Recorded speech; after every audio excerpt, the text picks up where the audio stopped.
Good afternoon, everyone, and welcome to the Oklahoma City Planning Commission. Before we begin our meeting today, just want to do a few housekeeping reminders. Number one, if you are here and you are not an applicant for a case, but wish to present to this commission, there is a form for you to sign up to speak before the commission, and that's outside, just outside the council chambers on the table. So please, if you at all wish at any point to speak to the commission and you are not an applicant, please make sure you fill out that form in order for you to be able to speak. Everyone, you'll have 5 minutes to address the commission. We do ask that if you're here with a group, it doesn't look like we have groups today, but in general, we ask that you have someone speak on behalf of the group. We do reserve the right to limit your comments if they are repetitive. So if your neighbors brought up an issue that is a concern for you, we'd ask that you go ahead and bring up different and additional issues that your neighbor has not already previously addressed. Please silence any cell phones, and like every other meeting you are in, we just ask that you respect each other, respect the commission, and respect the process. So with that being said, we will begin our agenda with the receipt of the minutes from the previous meeting. Is it the March 20th? I don't think that, is it March 9th, right? Is that the previous meeting? Yeah, March 9th. Yes. The motion from Commissioner Clare has moved to receive the minutes from the March 9th, 2023 meeting. Let's see if we can get our technology out.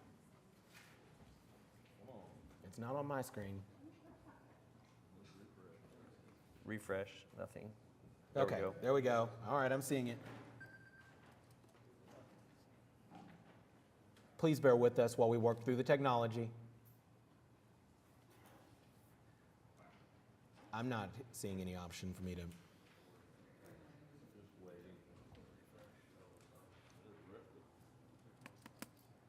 This is we're waiting on Rusty. We can. Why don't we go ahead and do a voice vote? The motion, again, is to receive the minutes from the March 9th, 2023 meeting. Is there a second? A second. Commissioner Hinkle seconds the motion. Commissioner Clare, how do you vote? Yay? Commissioner Powers? Aye. Commissioner Privet? Nay. Commissioner Hinkle? Yay. Commissioner Govine? Yay. Commissioner Noble? Yay. Commissioner LaForge? Yay. I also vote yay. The motion passes. We're now in line for continuance requests. We'll begin with uncontested continuance requests. Item 17 is case C-7511, defer to April 27th. Item 18, case C-7516, request to defer to April 13th. Item 19, case PC-10857 has been withdrawn. Item 20, case PC-10864, defer to April 27th. Item 21, case PC-10867, defer to April 27th. Item 22, case PC-10875, defer to April 13th. Item 23, case PUD 1936, defer to April 13th. Item 24, case PUD 1942, defer to April 13th. Item 25, case PUD 1715 SP02, defer to April 13th. And item 26, SPUD 1508, defer to April 13th. Thank you. Is there anyone here wishing to be heard on any of those items? I know it was a very long list, but that's items 17 through 26 on your agenda. Seeing none, I think we're ready for a motion. I move to approve the uncontested continuance request as read. Commissioner Clare moves to approve of the uncontested continuance requests as read.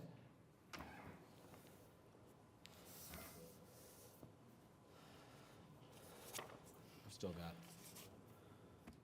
I gotta move. I have a second, but I'm not showing it. Let me refresh. Okay. hit the refresh. Okay. Well, then we'll proceed with the voice. Oh, maybe we can vote. It looks like the motion's been seconded by Commissioner Hinkle. Please cast your votes when available.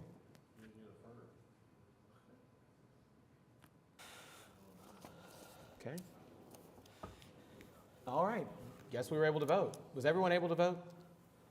It appears so, but Okay, but everyone believe, their intention is included up on the board, on the screen, right? Okay, just want to be sure. Did you vote no? I voted yes, but it's not, it shows no vote. Okay, there we go. So the motion passes. We're now in line for new continuance requests. Item 13, SPUD 1509, request to defer to April 13th. And item 16, case SPUD 1941, defer to April 13th. Is there any, Again, which ones? Numbers 13 and 16. Thank you. Is there anyone here wishing to be heard on item 13 or item 16? Seeing none. I'll move to approve the new continuance requests as read. The motion, Commissioner Clare has moved to grant the new continuance requests as read.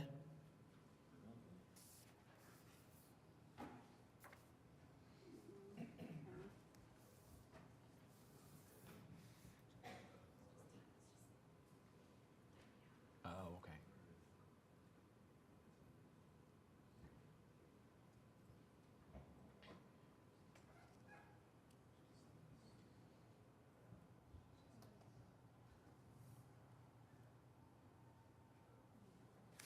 Should we just move forward? Why don't we move forward with the voice vote? You can? Okay. I seconded it. Oh, okay. Yeah, okay, never mind. Okay, now the votes are up. Okay.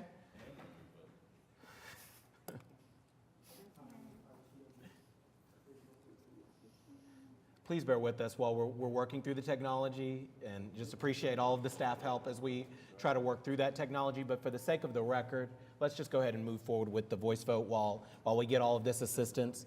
The motion was made by. Oh, no, what's up? Okay, so this is the vote for. Okay, never mind. I guess we're getting it to work. The motion passes to grant the new continuance requests. We're now in line for the consent docket. Item 1 is case C 7545, final plat of Portland Place, located south of Northwest 164th Street and east of North Portland Road. And item 2 is case CE 1095, application to close 180 feet of the north-south public easement west of Siles Avenue and south of Northeast 9th Street. Is there anyone here wishing to be heard on item 1 or item 2? Seeing none. Commissioner Clare? I'll move to approve the consent docket. Commissioner Clare has moved to approve the consent docket as read. That motion's been seconded by Commissioner Privet. Please cast your votes when available. Now we're doing it. It's working. Don't jinx it. Excellent. The motion passes. Thank you all so much. We're now in line for item 3.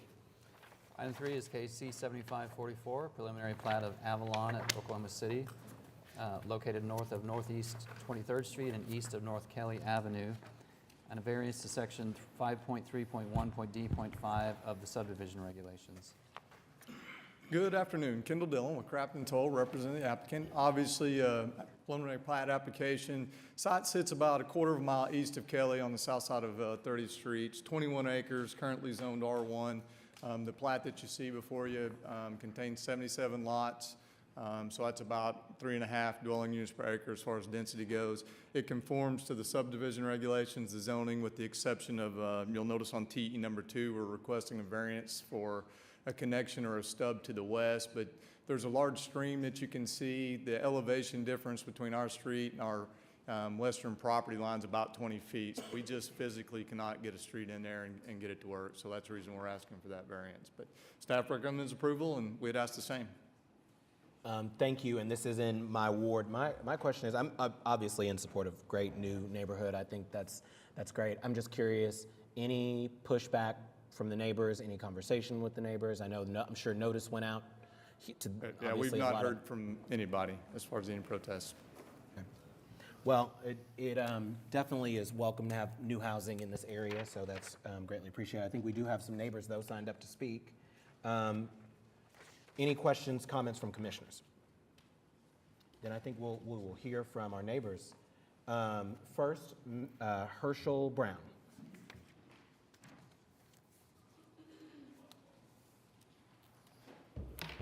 Thank you, Commission, for letting me speak. I actually live in this neighborhood. We've owned the house, this area. Let me get my little pointer for everyone, if it works. Right in this area, I guess you can see it right in the southwest corner. I own the property that's right adjacent to that development. I am all for having a housing development, but right along this side, there's the Oak Tree tributary, and the city of Oklahoma City, right through there, I own the property right southwest of that area. All the water that comes from Lottie over to that tributary just drain down the streets. There's no drainage system from Kelly over. My question is when you put this large 77-room or house thing, are y'all going to make sure that the drainage system drains to Kate, or is it going to go to that tributary? Because what I'm concerned about is that it's going to overflow that tributary, which is in my backyard, and then I have problems. The housing addition or the apartment addition that's right east of me, right there, we already have that problem where the water is draining down, and I own all that land, about 4.5 acres there. So I want to make sure that we have the appropriate drainage, that it either drains over to Kate, or if the city's going to put in a drainage system. I had talked to the city about it because I had been worrying about it, and the water has been collecting down there. But I want to find out, is the city going to put in a sewer system, or is the development going to put in a water drainage system so it does not overrun that Deep Oak tributary? And that's my concern. I do want it. I just want to make sure that it's done right and that we don't have a problem where I get flooded out and then there's nothing there. Excellent. And any other concerns, Mr. Brown? Because what I'm going to do is I'm going to ask Barry Lodge from Public Works to come and address the city's review of that issue of drainage. Then I'm going to give the applicant an opportunity to respond to your concerns directly. That's the major issue, just making sure, because that tributary runs right through my property, and it's not really being serviced by the city at all. And there was a oil well there that combined resources that actually took out this right south of it. But I just want to make sure that we do have the appropriate drainage, and the city will have that, because when I talked to the city about that, I didn't really get any yes or yay or Clear nay. answer. Thank you. Thank you so much, Mr. Brown. Barry? Barry Lodge, Oklahoma City Public Works. As far as the drainage is concerned for the development, the consulting engineer will be doing that design. It will be submitted to the city for review and approval before they're allowed to construct and move on with the filing and recording of their plat. As far as the drainage and maintenance within that tributary of Deep Fork Creek, that is, it's not an improved channel, and because of that fact, it doesn't fall under the jurisdiction of the city of Oklahoma City for any continued maintenance on that. It is the responsibility of the property owners adjacent to that, and of where that creek goes across their property. The drainage from Kelly that was being questioned, I mean, all of this drainage will flow to that tributary of Deep Fork Creek. That's the natural low point, and that is where this development will be allowed to discharge all of the stormwater that's coming from that.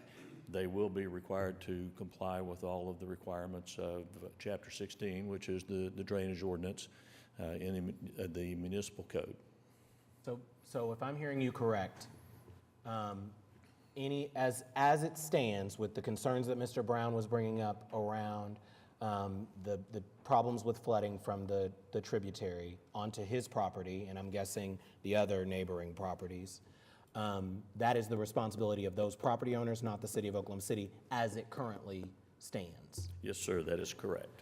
But if we approve of this development, there will have to be some mitigating efforts around in order to ensure that there's not any drainage issues created by this development. Correct? So I haven't looked to see on this particular one if it's within the detention required boundary. Kendall, good answer, because he's nodding his head, yes it is. So because it's within the detention required boundary in the city, they will be required to do on-site stormwater detention, which will reduce or maintain the rate from the developed parcel to at or below what the historic runoff from that site has been. So they won't be able to exceed that rate. It's not going to provide any improvement to any flooding conditions that they're experiencing over there now, but they will not be adding to that. They'll be keeping the flow rate that's coming off of that property at or below the historic levels. So just, again, just for clarification, the review that the city will do around, if we were to approve of this development, the goal is for it to not add to the existing drainage problems, which I'm certain is not a satisfactory answer to Mr. Brown, but it sounds like it's an individual property owner's issue to handle in the first place. Yes. I think, Commissioners, this is another example of the kind of issues that we probably should have more clarity about in study sessions so that we know what we should be suggesting to the City Council as far as the law is concerned. My assumption, if I were the property owner, would have been that the city's supposed to help me. The city has an obligation to, if it's not on my property directly, the city has some obligation to assist me in addressing any problems that may happen from flooding from that area, because I don't own it. That seems reasonable to me. Again, I know that this issue doesn't help us resolve specifically the concerns that Mr. Brown had, but I do think it's an area of concern. I don't know. Probably biting off more than I can chew in one short meeting. Kendall? Yeah, Barry's correct. Our site actually has a ridge that kind of runs north-south through the middle. The east side drains to the northeast corner. The west side drains back to the west to the Deep Fork tributary. Our street that you see on the west will cut off the majority of drainage that's draining to the west anyways, and we're conveying it northward to the common area that you can see there. And we've got 2 detention ponds there, and then an additional one in the northeast corner there. So again, we'll comply with all of your regulations. The post-development flows will be less than or equal to the pre-development flows. And so, like I say, the drainage is already addressed. We've actually already ran a flood analysis of the existing stream for the flood elevations. And so we've already done quite a bit of work, even with the preliminary plat. And all those documents will be going to the city with the final plat. So, Thank you. We have no one else signed up to speak. Are there any other questions or comments from commissioners before I make a closing comment? My advice, it sounds like, Mr. Brown, it may be time for you to visit with legal counsel, because it sounds like the city is saying it's not their responsibility. You now know that if we were to approve this development, they can't add to, they either have to improve your drainage situation or be equal to. It sounds like if they end up at equal to, that is not an acceptable outcome. So I'm happy to visit with you if there's anything that I can personally do to help. So, and I'm certain staff can assist you with getting my contact information as well. Any other questions or comments from commissioners? I think we're ready for a motion. I cannot make one.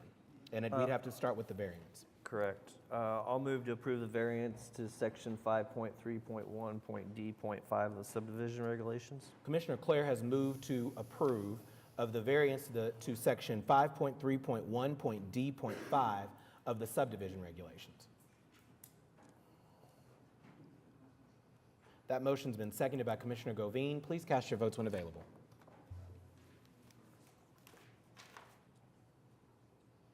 And the motion passes. Commissioner Claire? I'll move to approve item C7544. Commissioner Claire moves to approve C7544.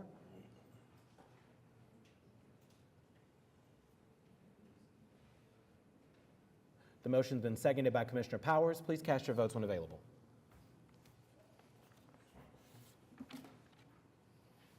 And the motion passes. We're now in line for item 4.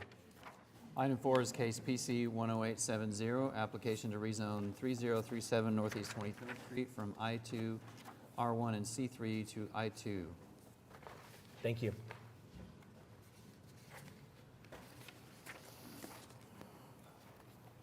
Good afternoon, Commissioners. My name is Shane Walker, 3031 Northeast 23rd. We appreciate the opportunity to present on behalf of our request to rezone this land from a mix of I-2, R1, and C3 to I-2. Worth noting is that the auto parts sales warehouse directly to the east is also zoned I-2 and is a part of this project. So there will be over 10 acres that will be incorporated into this project moving forward. You can see a light gray line there just north of that horizontal dotted line that identifies the property. All of that property is currently zoned I-2. So and along the frontage to Northeast 23rd is also zoned I-2. So our initial request was just to extend that I-2 back to that property line to allow for outdoor storage and parking. We're going to be bringing in truck and trailer repair company that also provides a designated safe and secure parking for Oklahoma City. Currently, there is a national shortage of truck parking. If 1 in 11, there's actually one parking spot for every 11 trucks on the road. And together, we are creating a safe and secure designated facility. There will be 24-hour access. There will be lighting, similar to lighting that you would see in a neighborhood, lighting that accommodates parking.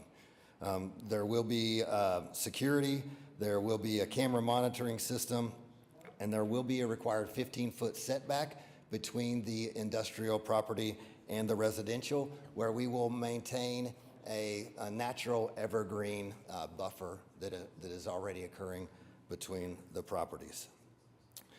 We did have the opportunity to meet with 4 out of the 5 neighbors that you can see to the north of the property. Starting from the west and working our way back east, the Barnetts abut the property directly to our east that is zoned I-2 and outdoor storage. They had no concerns with the recommended zoning. The next property to the west is Miss Claudette, who is here this afternoon and I believe signed up to speak. Had a great discussion with Miss Claudette. She was gracious enough to welcome us into her home and shared several concerns that she had, and she was able to contact Miss Kim, who owns the property to the far west that abuts our property at that most northeast corner. They shared that their concerns at that time were marijuana, which we shared that this was a trucking repair and storage and parking facility. Fire, last year a fire started at the auto salvage to the west and spread through that grassy area. So we reassured them that with parking there, that would help to mitigate any chances of fire. And then the third concern was there's a road directly that goes up that west line in the Forest Park area that's Bird Drive, and you can see it could potentially connect to that western arm of ours. We reassured them that we would not be connecting and routing traffic through the neighborhood, so that would remain a dead end. The next property owner is Mr. Wayman. We had a great opportunity to talk to him, spoke with him for about 15 minutes out in his driveway. His property is there in the middle, and he owns about 75% of the property line between our property and the neighborhood. And he shared at that time he had no concerns. Our next stop was Miss Juanita, who owns the home that's just north of Mr. Wayman. Again, she shared no concerns with the zoning recommendation at the time. Earlier this week, we had an opportunity to meet with Miss Darlene Davis, who is also in attendance this afternoon, who is one of the trustees for Forest Park. She shared some of the concerns were noise, and so we shared with her that while there will be trucks, vehicles entering the property, there is a no idling policy, so there won't be any refrigerant trucks or any trucks that are sitting there idling all night. There's no idling, so those trucks will be turned off once they have time to park. This industry has been rooted in this area for years and years. You can see to our east, there is already truck trailer repair going on. Also, a little bit further east, there's the Oklahoma City Bus Barn that has acres of buses parked Further to our west, getting close to the Canadian River, about a mile away, there is also a truck and trailer repair shop. Within this area, there are areas that are already zoned I-2 that abut to residential. You can see to the west of us that's zoned I-2 with outdoor storage that's abuts to the residential property to our east. And then also to the south, there are 2 locations that are zoned I-2 that abut residential properties. So we're asking to follow the existing precedents and hearing and the concerns of our neighbors are recommending that we adjust our recommendation to the back 30 feet going to I-1 and the rest of it being I-2 so that we, along with that 15-foot buffer, create an additional space that would require any work to be done indoors and accommodate their concerns. So, Yes. to be clear, you're asking that from the northern from the northern property line, that the first 30 feet 30 feet. be I-1. Yes, sir. And you're expressing your intention to keep preserve the trees. Yes, sir. Because this is a straight zoning request, we have no ability to require that of you. And I think that's just important for our neighbors to have a clear understanding about that. In addition to, I'm assuming, and I'll look to city staff on this, I'm assuming that there's no additional need for screening or buffer between I-1 and I-2 uses. I'm assuming there is not one, correct? I think Sarah's. No requirement that there be any? There is not a screening or setback requirement between I-1 and I-2. What is the screening and setback requirement between I-1 and residential? It's the same 15 feet, 15-foot setback with a site-proof screen and a landscape buffer. Does the fact that the neighborhood to the north is not in fact a part of the city of Oklahoma City impact that analysis or that buffer? We would consider that residential. Okay.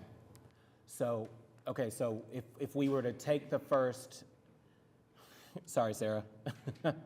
So I just want to make sure that, because I know we have a number of people signed up to speak, so I think it's important that they understand the current state of what the buffer looks like.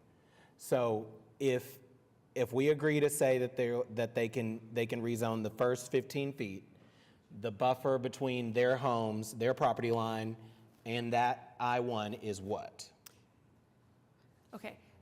So so you're talking about their northern property line for the first 15 feet would then become R1, correct? He's saying I-1. I-1. So the Okay. first 30 feet would be I-1, and then within that 30 feet, there would be a 15-foot setback to separate the I-1 from the residential. Yes, the change from I-2 to I-1 would not impact the setback or the screening or landscaping. It would only impact the uses that would be able to occur within that 30 feet or whatever you decide on. Does that make sense? So yes, but we wouldn't be able to mandate the tree cover. I think it's also important that, and I respect this, I've had great conversations with Shane and I appreciate your efforts, and clearly you've had conversations with the neighbors, which I also appreciate. But I do think it's important that we understand that just because Shane's intention as the current property owner is not to operate any marijuana operation, that if we do this rezoning, it would be legal and allowed to occur. It just is not his intention to do it. But should he sell this property, he would still have, the new property owner would have the ability to have those type of facilities. Correct. You would not be able to condition uses with a straight zone application. That is correct. Okay. So at this point, we're at a 15-foot, if we were to do as Shane has requested at this point, it'd be a 15-foot buffer between the northern property line residents and 30 total feet, it sounds like, between them and the I-2 uses.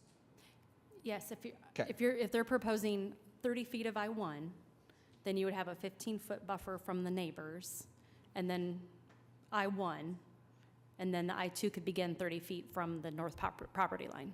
Okay. We clear as mud, I guess, on that?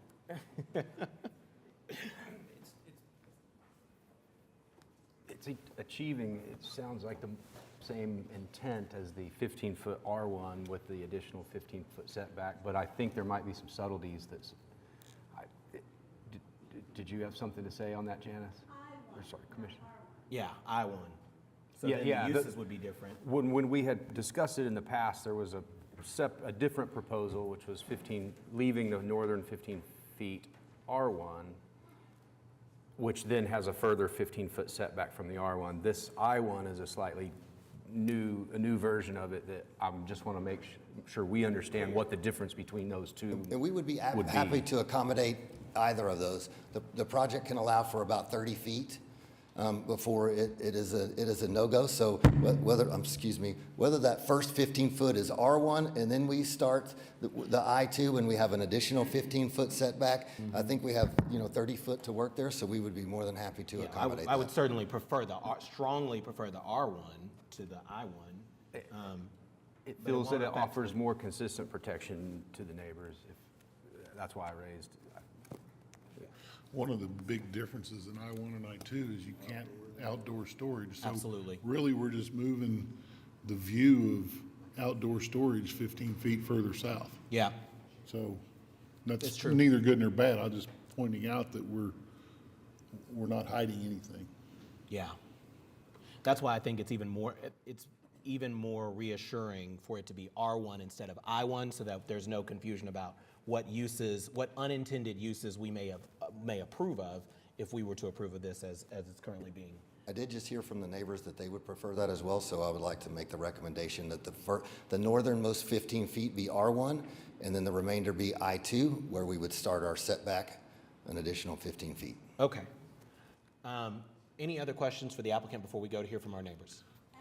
Well, I may be jumping the gun a little bit here, but I guess my first question would be whether they're willing to recast their zoning request as an SPUD or PUD, whichever would be appropriate for the amount of land we're talking about, PUD, I guess.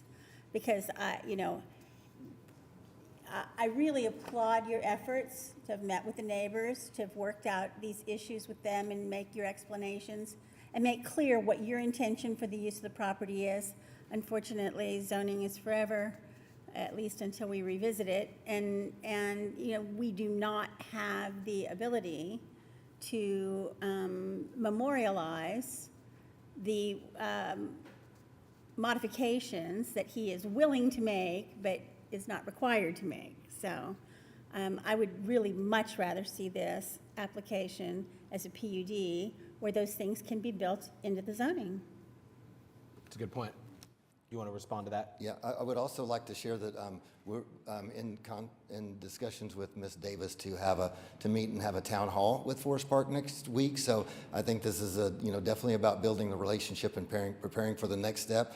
With that next step, we realize there are still several weeks ahead of us of working through city council and meeting with the neighbors, and would prefer not to do a PUD, not counting the $2,700 application fee. It's going to add, tens of thousands of dollars in delays to our costs for, coming back to this group, creating unique circumstances for maybe any future property buyers, as well as residents that may be looking at moving into that neighborhood, being required to do research on, what might be allowed within that property. So our preference would be to, move forward with the zoning as requested today. I think I generally lean towards Commissioner Powers' position, but I can certainly be persuaded if our neighbors are satisfied with the amount of buffer that they're going to receive if we were to approve of this recommendation. But I still think there are some concerns. Maybe we should hear from them before we. Go ahead, Commissioner.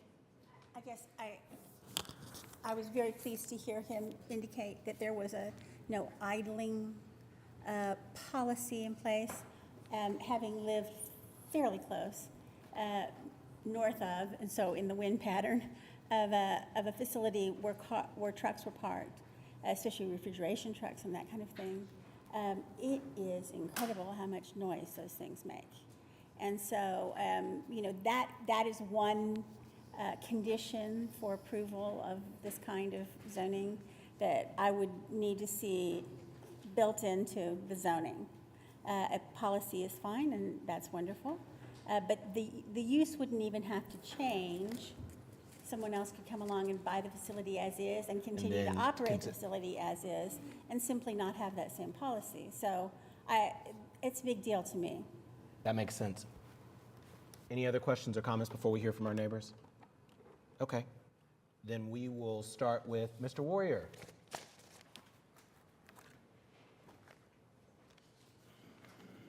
He's a Planning Commission regular, so it's good to hear from you.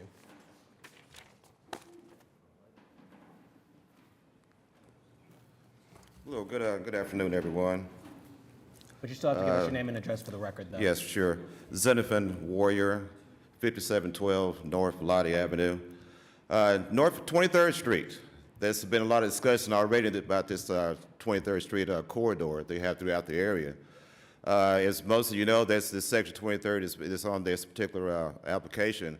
Is part of the state highway that cuts through the city. Have with that, I grew up and I grew up and raised in Oklahoma City area, and 23rd Street was my my North Star. Wherever I may have been, as I went too far out west or north, I'd always be able to find my way home by knowing where 23rd Street is. With that, speaking of that, I can remember back several decades ago, the Northwest 23rd Street was the uptown area has gone through quite a bit of improvement and renovations over the last several years. With that, I would hope that same thing is going to happen also along the northeast quadrant of the 23rd Street also. They have with that. This particular street is the gateway to the state capitol, coming from the east along that particular area to that. There is some maps for beautification projects that are currently being discussed that are talking about improvements along that corridor of the city also that they have with that. So I think that kind of needs to be taken into consideration, and as you look as a development of the particular 23rd Street quadrant that you have with that area. Although I can sympathize with the applicant needing some space to do particular type of work that they do with the 18-wheel tractor trailer park area with that area. Although I feel like that particular area is not conducive, something that should be used that particular area. The question of the land that's being used, as I understand, they're going to be having some 18-wheel tractor trailers, and the street frontage that they have along 23rd Street is about from about home plate to first base, about 90 feet. They have width that area. As those trucks need to come in and out of the particular area, there's not enough turnaround space for them to turn around as go to the north of the property as they leave 23rd Street. Therefore, they would have to back in to the property for storage and repairs and that type of thing, and actually running perpendicular to Northeast 23rd Street and blocking the street as they move in and out of the area. That's currently occurring now with some of the development that's further west on the same side of the street with that trucking company that's working with that. It tears up the street with that particular area. There is some, it kind of also, I thought this particular area that's going east of Interstate 35 and at least over to the river in Sooner Road was going to developing some more type of commercial type of retail development and not more I-2 types of development, particular area. There is some plans, there's already construction already starting on 23rd, near 23rd and Coltrane and Bartell Road, where there's a housing development that's being developed right there. There's some other types of housing, residential development that's been discussed along that 23rd corridor also that you have with the particular area. So I think, I would hope we would look at that as a future development and get away from those types of developments that are, I consider to be salvage yard type of development type of area that's not conducive to that particular section of the particular city that you would have for that. It is you do have the entrance to the Clara Luba corridor that begins right there at about a mile west of this proposed development going toward Interstate 235, that particular area. I've come to a lot of different types of planning commission meetings over the particular years, and I do have some kind of interest in along some other things about urban planning. I did some various courses I've taken over the years concerning that. So I do look at the overall development of this overall 620 square miles, particular area to have for that. And this particular area, I feel like that we need to try to move towards some retail, commercial type development with some housing along this corridor and away from the type of businesses that are being proposed in particular project, with this being a type of industrial type of setting.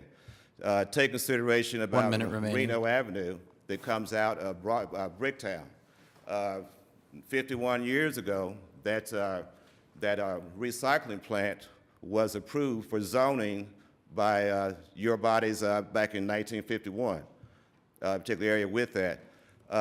As being okay to develop that as that type of development, they're using the recycling type of materials, even though it was very close to a residential neighborhood to the north of it. Now there's been some talk back about with the developments being done south of the river near the First American Museum, with those proposals they plan on doing, that type of development. Maybe there needs to be some rethinking about some uses of that section of the Reno Avenue that you have for that. So those things are kind of being gradually, I think, changing the atmosphere with that. And I think the same thing can be done along this corridor of 23rd Street. The Bryant Center, the old Bryant Center bowling alley is currently being a person, individual that owns it is currently trying to do some things about remodeling and refurbishing that particular area, with the area. There's some possible housing development at the corner of 23rd and Bryant, that particular area for that. So I think that if we can move toward that, it would, I think, enhance that particular area for that. Concerning the neighbors to the north of that particular development, I believe many of the Forest Park residents depend on well water, that particular area. I'm not sure with this type of service that they'll be using back there. Combustible engines, they leak fluids sometimes. And unintentionally, there could be some soil contamination. They possibly get into the groundwater that may affect the wells, particular residents that live to the far north, as something to discuss with that. So with that being said, I just hope that I'm just going to lean on your leadership and your vision as a city council and staff to do what's needed to be done for this particular corridor that you think would be best use for its purpose. Thank you. Thank you, Mr. Warrior. Next, we have Claudette Thomas.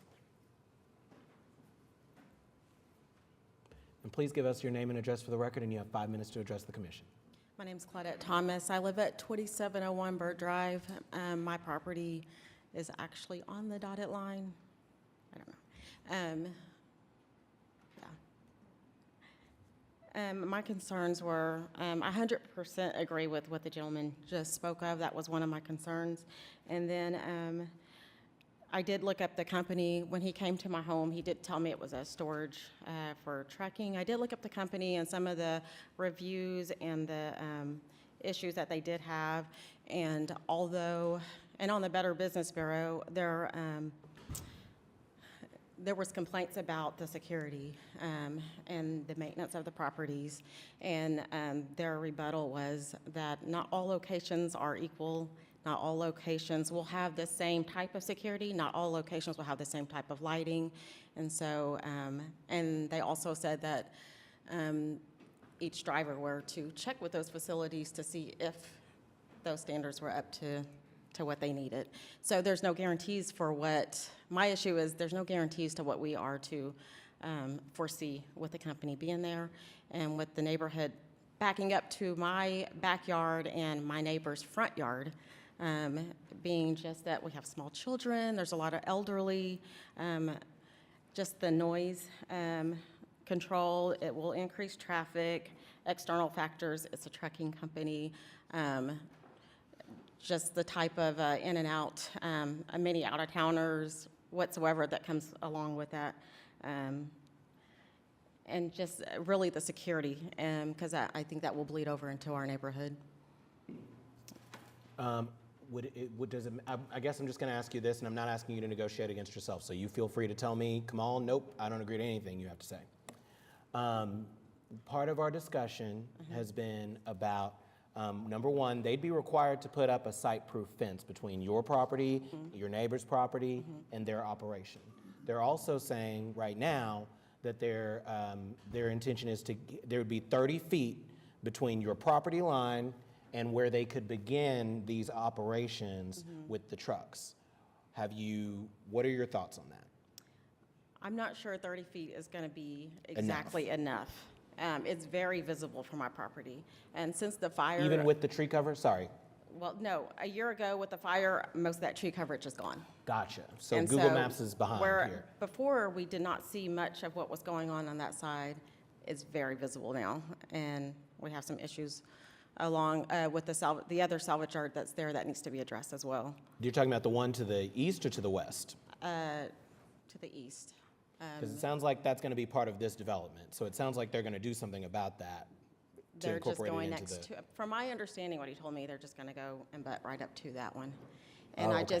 and my concern, is just the beautification of it. Like, I was hoping also to go in a different direction and to make that side of town more productive, as far as maybe retail and things like that, with so many things getting ready to come further there with the Indian Museum, getting ready to put all the money in there, the resort, the from 10th to Sooner, all of that being developed, and also 23rd, the beautification of just 23rd Street and that part of the community.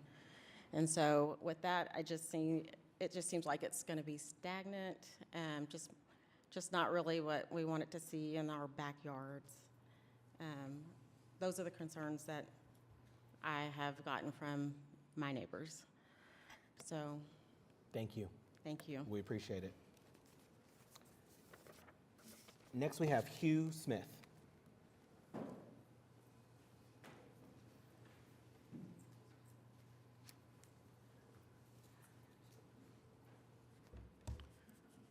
My name is Hugh Smith, and I live in the residence of Forest Park. And I've been living there for 40 years. My concern on this whole project is the security, the health, and the beautification of this project. 23rd Street is being developed into a better street now, and Mr. Warrior made a lot of good points on the street, on the entrance of the project where they want to have this trucking, I say, a truck stop. To me, that's what it sounds like to me, a truck stop. May not be, but that's what it sounds like to me. We've had several people come in and say one thing and do another. And that's the development that I don't want to see. This is our neighborhood. We cherish our neighborhood. We don't want fumes, trucking fumes from the trucks, oil spills, storage buildings right in our backyard. I don't want to see it. I say no to all of it, because every time there's a project of this nature, it always ends up in our community, and I am not satisfied with it. I have a health problem already with fumes. I don't want to see a marijuana plant growing project. I don't want to see a trucking project, because all it does, it creates health problems. And he's talking about driving in off of 23rd. That is a poor section to drive off into a area like that. It's really causing a accident prone. It's accident prone, is what I'm saying. It's not, you have a hill on the west end, and you have well, you got more straightaway on the east end, but you have a hill on the west end. And when cars come over that 23rd Street hill, they're not doing the speed limit. They're doing 50 and 60 miles an hour, too fast for a truck to be turning in on the north side to pull into a small area. It's not going to work. So my opinion is that he finds another place. There's plenty of places that has that type of area where he can put a trucking system in. Try Reno. They got plenty of places on that street. 23rd is a new development. And they're trying to beautify 23rd. We're not trying to junk it up again. That's my question. Thank you, Mr. Smith. Next, we have Kimbler Gaston. And I apologize if I did not pronounce your name correctly. Little nervous, but my name is Kimberly Gaston. I live at 2601 North Morris Drive in Forest Park. We purchased that property almost 5 years ago. My husband and I built our dream home, so we do not want to see trucks, which we kind of see now. We have that problem right now going on, and so I can see it being a further problem, but the issue would be, it would be directly in my front yard. So their backyard, but my front yard, if the tree, even, that's why I feel there needs to be control of, as you were speaking as well, Ms. Powers, when you stated it needed to be a PUD, I agree with that, because we need to have some say in how that's constructed. I don't want to sell or move. I love the community I live in. I was born and raised in Oklahoma City. I've been a real estate agent for 17 years. And so just for me seeing this, I'm finally seeing the development. We're finally seeing movement on the northeast side of Oklahoma City, which has always been my passion from the beginning of my career, to see businesses come in. And we have properties all over the northeast side of Oklahoma City, even doing some development on our own there to even put in on that project. So I want to see that happen further, but just to not get off subject with the property line, I don't want to look at that. If I was able to just show it on a map, I wish I could have brought the picture. That's real far away, but if you turn and look, it's just directly, my gate is there in the tree line. If they were issued that and could remove those trees, I would look directly at big trucks all the time. And if you just looked at the market, just the taxable market value of a home is $735,000. You can pull it up. So we didn't build anything little. We have a nice home. We're trying to bring the value and improve the city of Oklahoma City and Forest Park, because we rest in the middle of both. We kind of just the property that's right there.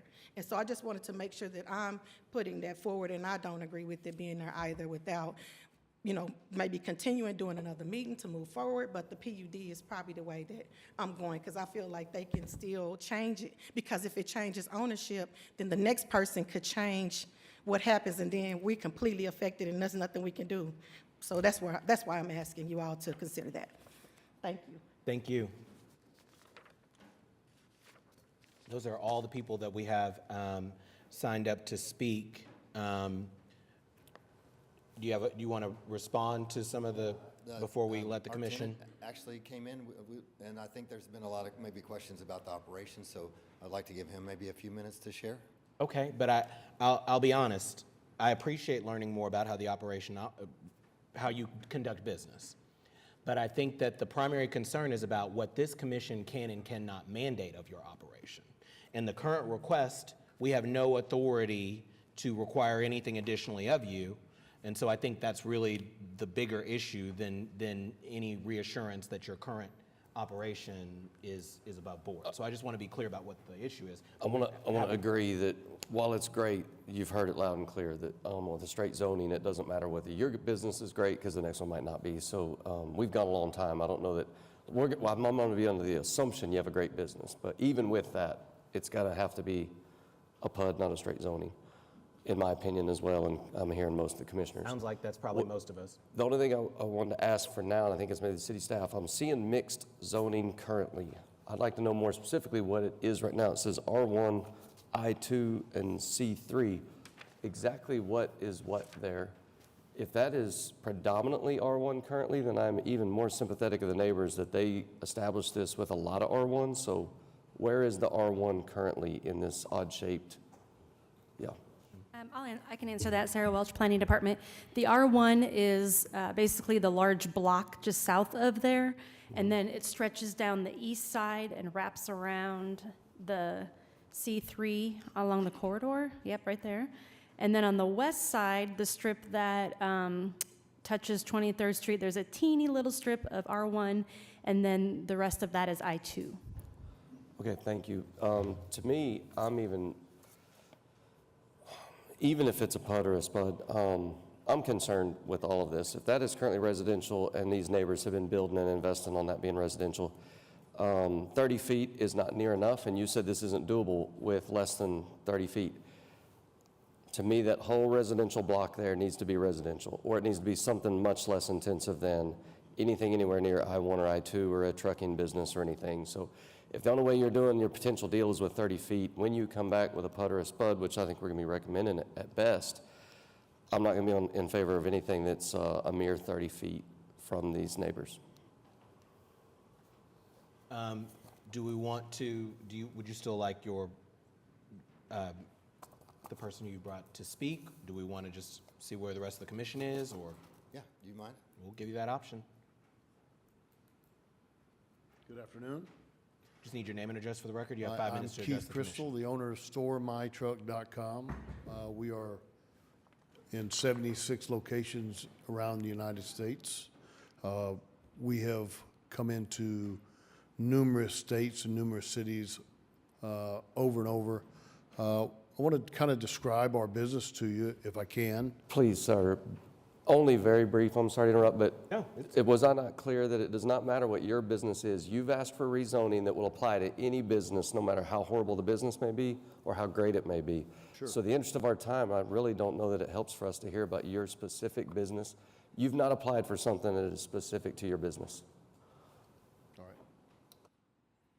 right. Briefly, if you're going to give me a chance to tell about it, we are not a truck stop. We allow truckers who need a place to stay, your community, your truckers that live here, to have a place to park and leave their truck in a safe place and have a vehicle sitting there to go home in. It's a great part of your city to have truckers that come in, bring their product throughout your city. Amazon, CR England, all these large trucking companies come in, they'd have a place to park, put their vehicles safely.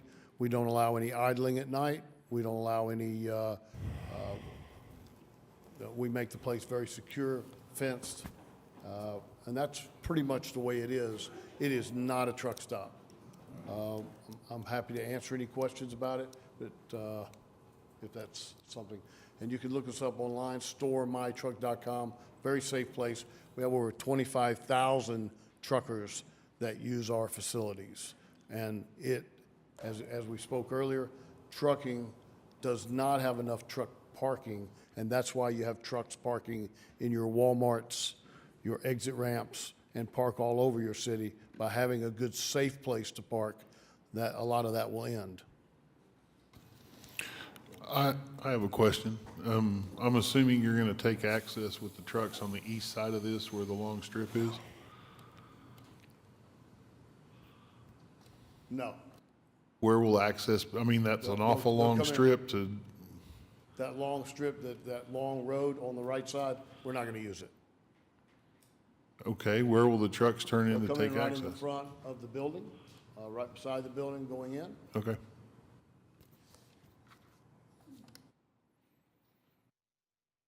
Any other questions from commissioners? Thank you. Thank you. I'm not going to speak for commissioner.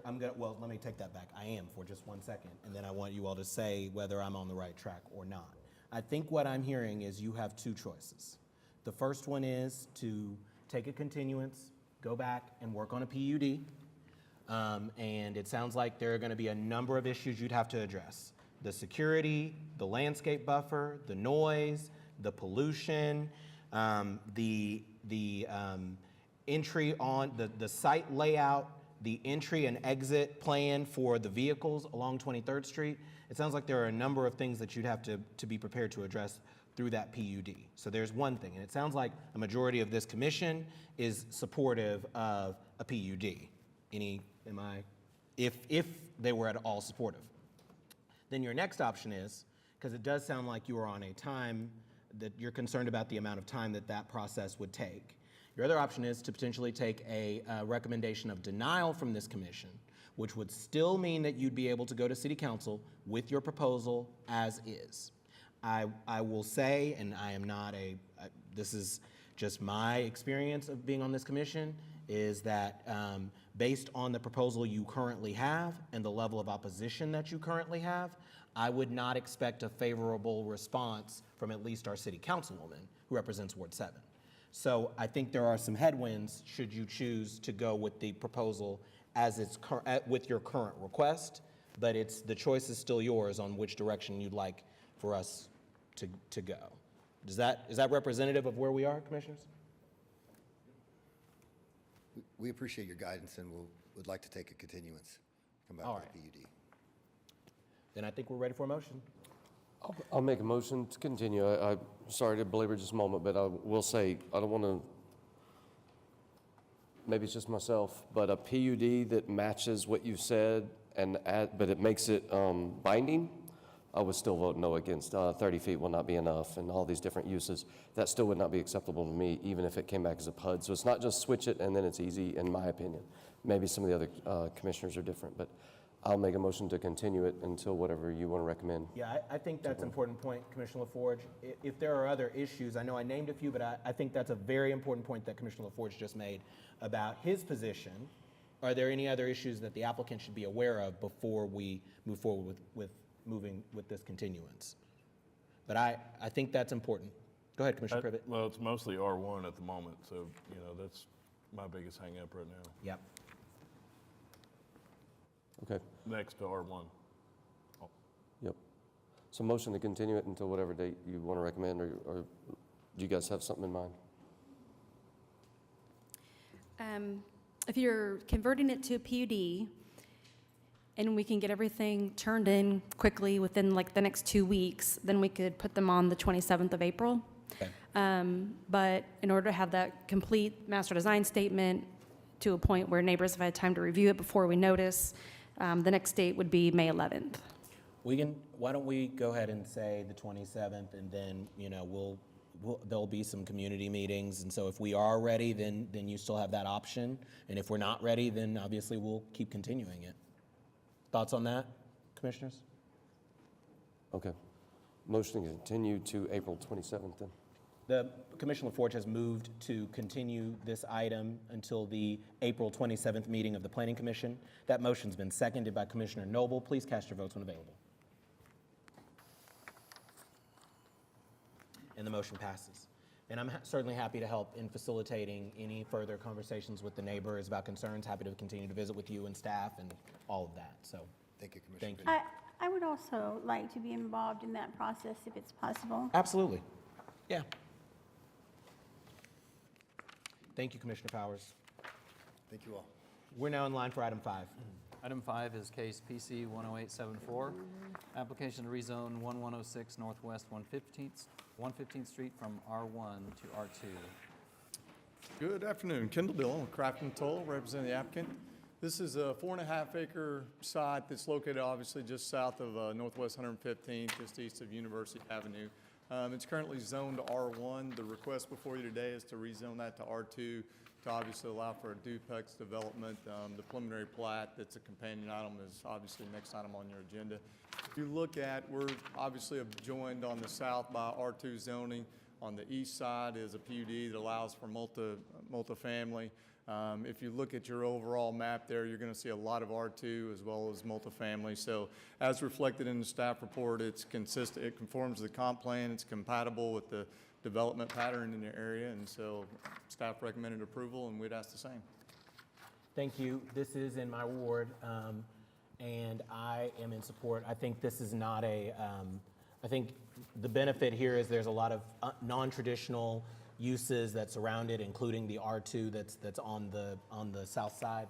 And so I because of those reasons and the fact that there is a lot of R2 and apartment complexes, et cetera, in this surrounding area, I'm in support. Are there any questions or comments from the applicant? For the applicant, excuse me. Good with the TEs, right? There are no TEs. There is no? Oh, that's the No, next one, right. sorry.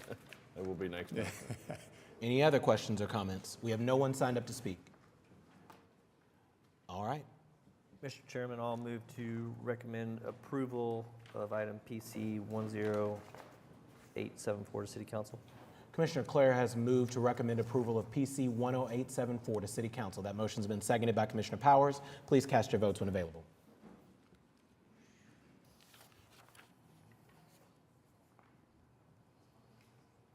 Commissioner Powers, were you able to vote? It's okay. And the motion passes. Thank you.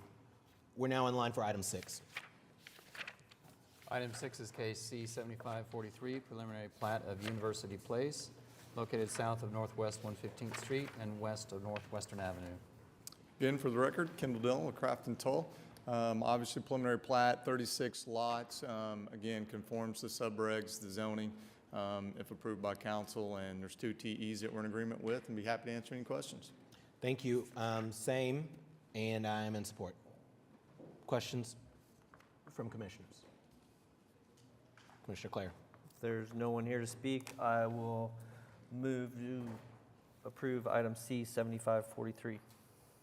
The motion is to approve C-7543. That motion's been seconded by Commissioner Powers. Please cast your votes when available.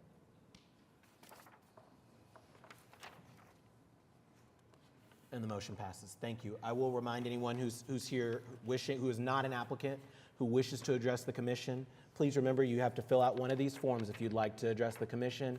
They are available just outside the chambers on the table. So just fill that out, and we will call your name, and you'll have an opportunity to speak. We're now in line for item 7. Item 7 is PUD 1937, application to rezone 3200 Northwest 48th Street from SPUD 626. Good afternoon, David Box, 522 Colcord Drive, here on behalf of the applicant. This is a PUD that would rezone what is currently an SPUD to allow some general office uses. We originally brought this as a straight zoning application at the request of Commissioner Powers. We resubmitted as a PUD. There were some specific uses she was concerned about. We have eliminated those uses. There are no TEs. However, there are 3 TEs that Commissioner Powers has asked for that we can agree to. We can prohibit EMD signs, we can prohibit non-accessory signs, and we can limit the height to a maximum of 35 feet. Those are all 3 separate TEs? Yes. Okay. Commissioner Powers. This is a fairly straightforward request. This is originally was an elementary school. It's been used for quite some time as an adult daycare facility. Yes. And as sort of an event center, community gathering place anyway. It's you know, as you can see, interestingly located. I mean, it's in the middle of a neighborhood. It's the way we used to build elementary schools in neighborhoods, you know. And so, you know, as these things are no longer used for that purpose, it is sometimes challenging to find ways to make them useful. I think this is a good use of this property. My only concerns were, you know, that it be kept pretty much intact, and I think that by converting it to a PUD, you know, we were able to accomplish that. And I'm very much in agreement with the 3 TEs suggested. I just want to be sure, you know, we have this thing with our staff reports where they tend to say, you know, per code, per code, per code. And I just want to be very clear about the signage. It's no MDA, Yeah. no non-accessory signage. And then, as we had discussed, there's really no intention to redevelop this site, but, you know, things happen. So in the event that it is redeveloped, I just wanted to make sure that the height was kept down to basically what it is now, just as an impact on the neighbors. So I'm good with this request. I haven't heard from anybody. Is there anybody who wants to be heard? There is no one who has signed up. Oh, there is one. Do we have?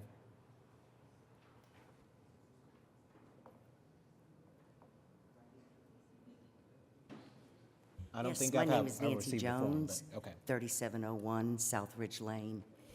My question for you is, what are they wanting to do with this property? What are they wanting to do with it? And because we don't know, there's no way for us to know that.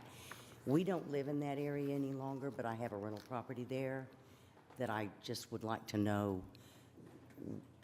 what they're requesting. What are they going to do with it? Well, it's important for you to, I appreciate that, it's important for you to understand that with this rezone, there's a list of approved uses. So this request does not mandate that any one of those uses be what they actually do with the property. It just gives them that option. So I think it may be best, maybe if we just, looks like maybe staff could help with a list of uses and let her see that list. But I can tell you that we've eliminated the community recreation use, excluding the following prohibited uses. Yeah, we've eliminated the community recreation use, we've eliminated the funeral internment use, and we've eliminated commercial lodging as a use. So why don't, if you don't mind, just visit with them for a minute, and maybe we can allow some other people, hear from some other people, and then. Thank you very much. Yes, thank you. Nancy Jones, was that you? That was you, okay. Just want to make sure I've got it all together. I don't believe we have anyone else signed up to speak. Do you know of the applicant's intention? And again, we know that we're approving potential uses here. So I don't. All I can tell you is they've had some interest in general office type use. Okay. The building is situated in a way where you could make that use, but the current PUD was very specific for this adult daycare type of use. And so as drafted currently, the PUD really makes the building almost unusable. So this just simply allows it to be better utilized. Okay. And O2 is fairly limited in terms of uses that are allowed. I mean, they tend to be uses that don't generate traffic. In fact, there was another one we did, I think that was in your ward, Ms. Powers, of a former school that we converted to an office use similar to this, north of Hefner, maybe. Stonegate. Yes, yeah. Mr. Chair, are we able to delay this to later in the meeting when she can be back in here? Yeah, we could move it to the back of the agenda, or. You'll be here a while anyway. I mean, they're paying, but, or if we feel comfortable with the uses as they are, we can approve them. She's still gonna have an opportunity to object to uses when it goes to city council. Well, since we sent her out in the hall, I think we ought to wait for her to come back, but before we vote. That was my concern, I did we look- sent her out. I did look this morning, again, at the O2 uses, in terms of those that are permitted, so not having to require additional, special exception or special permit kind of approvals. And they're very straightforward kind of office uses. Other than the parking garage, which I can't see this turning into, or, just flat parking, which I can't see this turning into either. So I suppose it's possible that I don't think people can make parking garages cash flow in downtown Oklahoma City, so. Yeah, it's hard for me to see that as an acceptable use for the property. Like a lot of elementary schools of this era, most of the classrooms open to the outside. And so they make nice little office spaces because you have both a central hallway to the school and also a way to exit. My mother was a Mayfair chipmunk, and she is happy to see the building will likely be retained, so. It is an issue with these school conversions. You want to be sure that whatever they're being used for is not an impact on the neighborhood, because they are nestled in the heart of neighborhoods. But at the same time, you don't want to see them sitting empty. I mean, that is like really an issue, so. Once again, I don't know if I need to make a motion or not, but she might benefit from knowing your mother was a chipmunk. I really am uncomfortable asking her to leave the room for us to Well, deliberate. she didn't have to leave. I don't know why she left. No, but we kind of encouraged it, so Yeah. I don't want to talk about this matter without her in here, so I can make a No, that motion makes to delay sense. it to the end of the meeting, or Why I don't we can do just whatever. delay it until after we consider the next item? And That's then we'll great. come back to it. Let's, if they need a motion, I'll make the motion, otherwise we just Commissioner do it. LaForge has moved that There we we go. continue this item until after consideration of the next item. Is there a second? Second. Second by Commissioner Claire.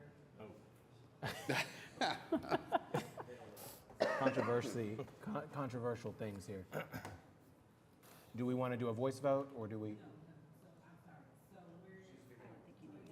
She's got, yeah, I was like, I'm hearing from legal counsel, we actually don't need a motion. Right. So that we can We're just. just gonna bump it. Delay consideration. So yes, we're gonna move forward to the next item and reserve the right to come back to this one. So let's just go ahead and start hearing item 8.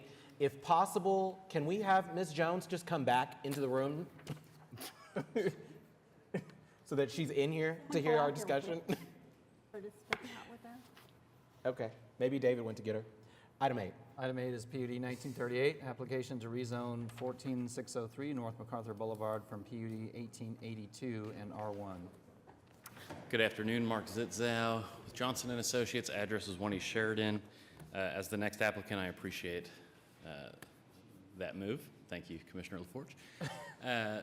We have before you an application to rezone a couple pieces of what's known as the Annecy development. The Annecy development has been going on for a couple years now, and this commission has approved several plats. Tract 1 is proposed as kind of a patio home style portion of the development that is already preliminary plat approved, and so we're not seeking changes on that. What we're seeking for is changes to the setback regulations. It's essentially that tract. Tract 2 proposes for a small office park. Access is being maintained from the neighborhood back out to MacArthur, and that language is written into the SPUD. I think it's worth noting that about a third of this site is common area. There are multiple drainage ways that were maintained, as well as other common areas sprinkled throughout the development. So there's a significant amount of amenity space within the Annecy development. We have 2 TEs. We spoke with staff and got clarification on TE1, so we are in agreement with both TEs. And I would like to add an additional TE, which would be TE3, where I would like to state that we will strike the language following our list of uses. The language that we would seek to strike is all other conditional, accessory, special, or special exception uses not specifically prohibited shall be permitted, subject to review and the approval process specified in the zoning code. So we'd seek to strike that, but with that, we would ask for your recommendation of approval. Thank you, Mark. Before I hand it over to Commissioner Powers, I must say that that language was like, I had drawn like all these things through it, like where in the world did this come from? So that was like my first question I was thinking when we had the pre-meeting, but Commissioner Powers. Well, this is actually Ward 8. Oh, sorry, I'm not even thinking. That was fine. Commissioner Powers and I met with Mark yesterday, and so went through all those things. I must have got confused thinking that, sorry. Right. So with that, I don't have anything else, I don't think. There was a couple of uses maybe that. We did talk about general retail and also personal services, general. I don't think we ever really landed on a response to those. It is governed by O2 district. That's right. So I believe when we met, we looked at the definition of personal services, and I think that include like physical therapists and personal trainers. And then we would seek to keep the retail use. It's a relatively small site. Is there any way we can limit them either by size, square footage, or as accessory to the office uses? I hate, frankly, to see retail development in the middle of a section like this along a street even as busy as MacArthur. I know there's a church to the south, but it's so far off the section line intersection. I hate to see general retail, but I'm not going to make a fuss about it if you're okay with it. So on the retail, the preference would be to keep it. I mean, if we wanted to look at a square footage restriction, I mean, we can probably look at something like that. But I think, so we have a SPUD that's going to be coming before you that was requested to go from straight zoning to a SPUD. And it was an office park that ended up with some small retailers that ended up selling goods within it. And so there were still small users, but we'd hate to be back before you again rezoning this when one of those users comes in that's 1,200 square feet and fits within one of the residential style buildings. And it seems to me like that would be nice, you know, depending on what it is, for it to be accessible for the people who are living in this community too. or in the neighborhoods nearby. So I'm more amenable, especially given the natural size, but, you know. Yeah, and the rest of the property is platted, so you can see there's a pond on the north end, along with additional common area. To our south is the drive and entrance into Church of the Servant. And then to the east, while it's Gaillardian residential, there's significant setbacks. It's not a traditional neighborhood where the back fences are up against the section line. There's common area and then a 50-foot wide right-of-way for street, and then their houses. So we don't really have any what I would consider sensitive borders that would maybe be negatively impacted by a retail user. Any other thoughts, commissioners?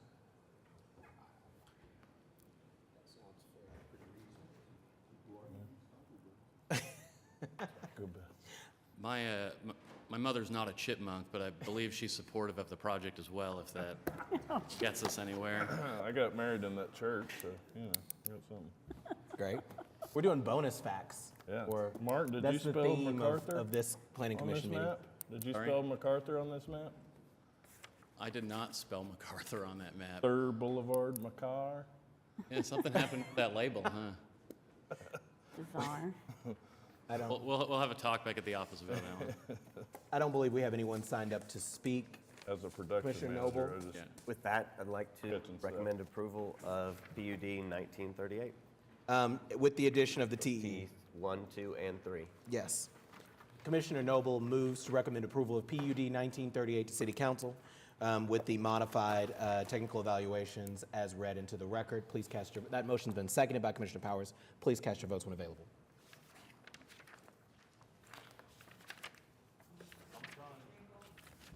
Aye.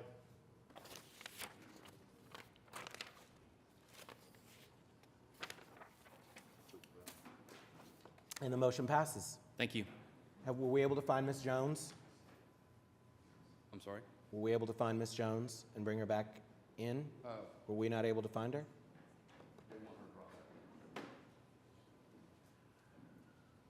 We don't want her brought Another back fun in. fact, We'd you like know, her invited back in. Invited back in, yeah. Bring her back in. Bring her back in. This is not a courtroom, Mike. You know, the chipmunk's rival was the Monroe Okay, David. Redbirds, which is where my father went. Question is, can you sing the fight song?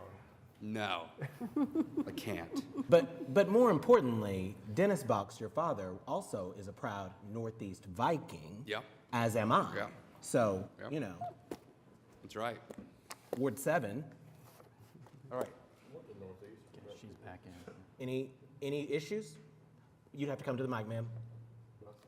We're going to go back to consideration of item 7, it sounds like, and Ms. Nancy Jones. My goal was just to preserve that neighborhood. It's been there a long time. Back in the 80s, early 80s, when they closed down the elementary school, we fought and fought. They wanted to put a juvenile detention center in the middle of the neighborhood to take up this.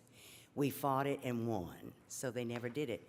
I'm just looking out for the neighborhood. I have a property there, and family lives in that house, so that's really what I'm looking for. Were there any uses that you're concerned about after reading the list? Well, it didn't really state it, but nothing can be put there as far as a marijuana, anything to do with a grow, anything like that.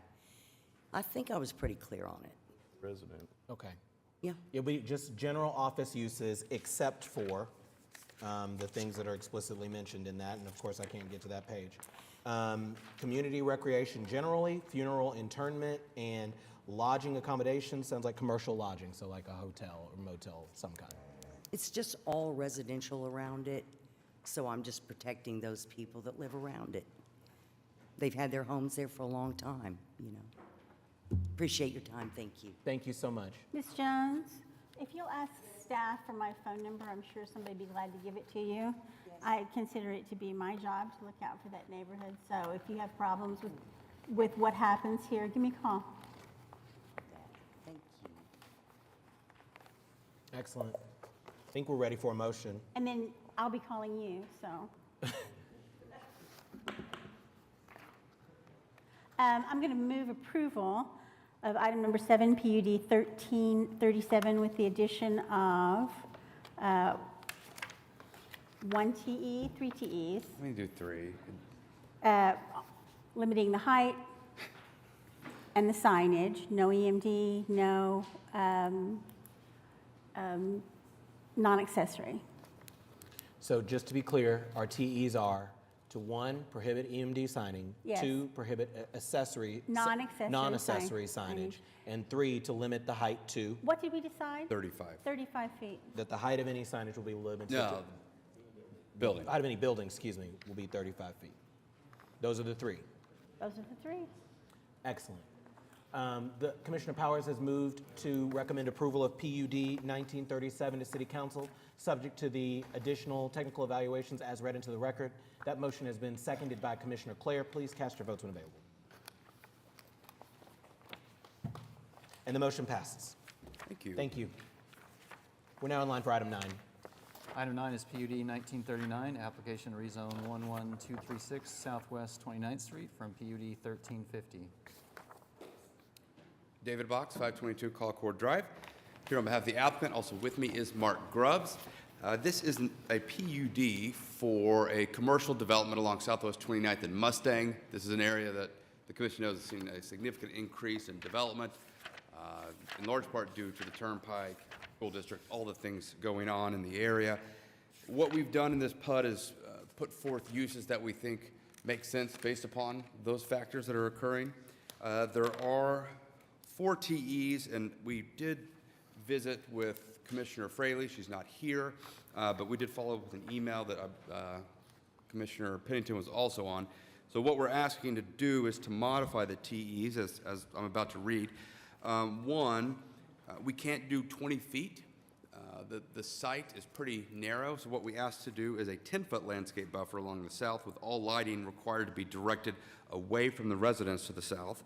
TE2, staff asked us for 3 drives. We need the 4. It is worth noting we do already require, as you can see in the site plan, 4 drives would still result in shared drives. So we'd asked the TE2 to read 4 drives, and each drive shall meet the city's separation requirements. We agree to TE3. On TE4, we cannot agree to the 150-foot separation, again, based upon the site, but what we're proposing, I think, is a good mitigation effort as an alternative. So what we can agree to is that there will be no speaker box within 50 feet of a residential property line, and any speaker box shall be required to be directed away from a residential property, and the southern boundary will be required to be a masonry wall. So we're not meeting the 150, but we are agreeing to a masonry wall, which I think is a much greater standard than what has been proposed by other similar commercial developments. So no speaker box within 50 feet, any speaker box directed away from a residential use, and a masonry wall along that southern border. And then we need to add a 5th TE to add in the outdoor sales and display use unit. Specifically on that site plan, you'll see the second building from the east is a hardware store. So the outdoor storage will be limited to a small area where you would see seasonal flowers and things like that, typically associated with a hardware store. I'm not aware of any protests. We did not hear of any. When we visited with Commissioner Fraley, she seemed to be supportive, and again, I followed up with an email with those technical evaluations as I just discussed, and we'd be happy to answer any questions. Thank you, and Commissioner Fraley is not here. Could we, unless commissioners have specific questions, maybe we could hear from staff's response to these revised TEs? Sarah? Mr. Chair, one thing, on the masonry wall, 8 foot, 6 feet. can we go to 8 foot? Say yes.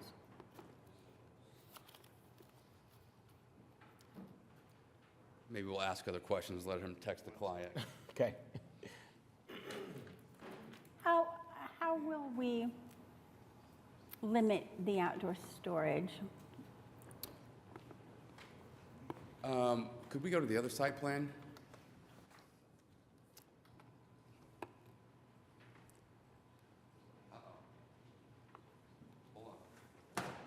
While we're doing that, Sarah, thoughts on? So just so you know, about the driveways, they're going to meet the separation requirements, but they want to do 4. Then then your thoughts on the masonry wall as opposed to the 150 feet limitation? Sarah Welch, Planning Department. The 200-foot separation is what we're really aiming at. We weren't convinced they could get that within the part they're rezoning, but if they can agree to that, that's great. And then the masonry wall, the 150-foot recommendation is based off of previous meetings with all of you. So if you're satisfied with that, then we'll amend the master design statement. We can do 8 feet on the masonry wall, and we can limit the outdoor storage to what's shown on the site plan being 5,500 square feet. So size, but not, I mean, your comment was that it would be limited to things like flowers. So they have, there is a user that they are engaged with. That is what this user, that I can't say, but you would know who this user was, and it's seasonal type things that you would expect to see at a small hardware store. The fact that it's a hardware store, I guess, is, you know. But with the 8-foot masonry wall, I do think that that's probably the largest masonry wall that's been proposed in a commercial. So that will have a much greater impact on sound, obviously visually speaking. I'm not sure if anybody that, other than climbing the fence to see over, I think it would solve the concerns that you would typically expect to see next to a residential development. Okay. Thoughts on the 50 feet plus the 8-foot masonry wall? This might be our new normal. Are they going to come back to us now with 50 feet masonry walls? What's our actual measurement there, David? Surely it's more than 50 feet, isn't it?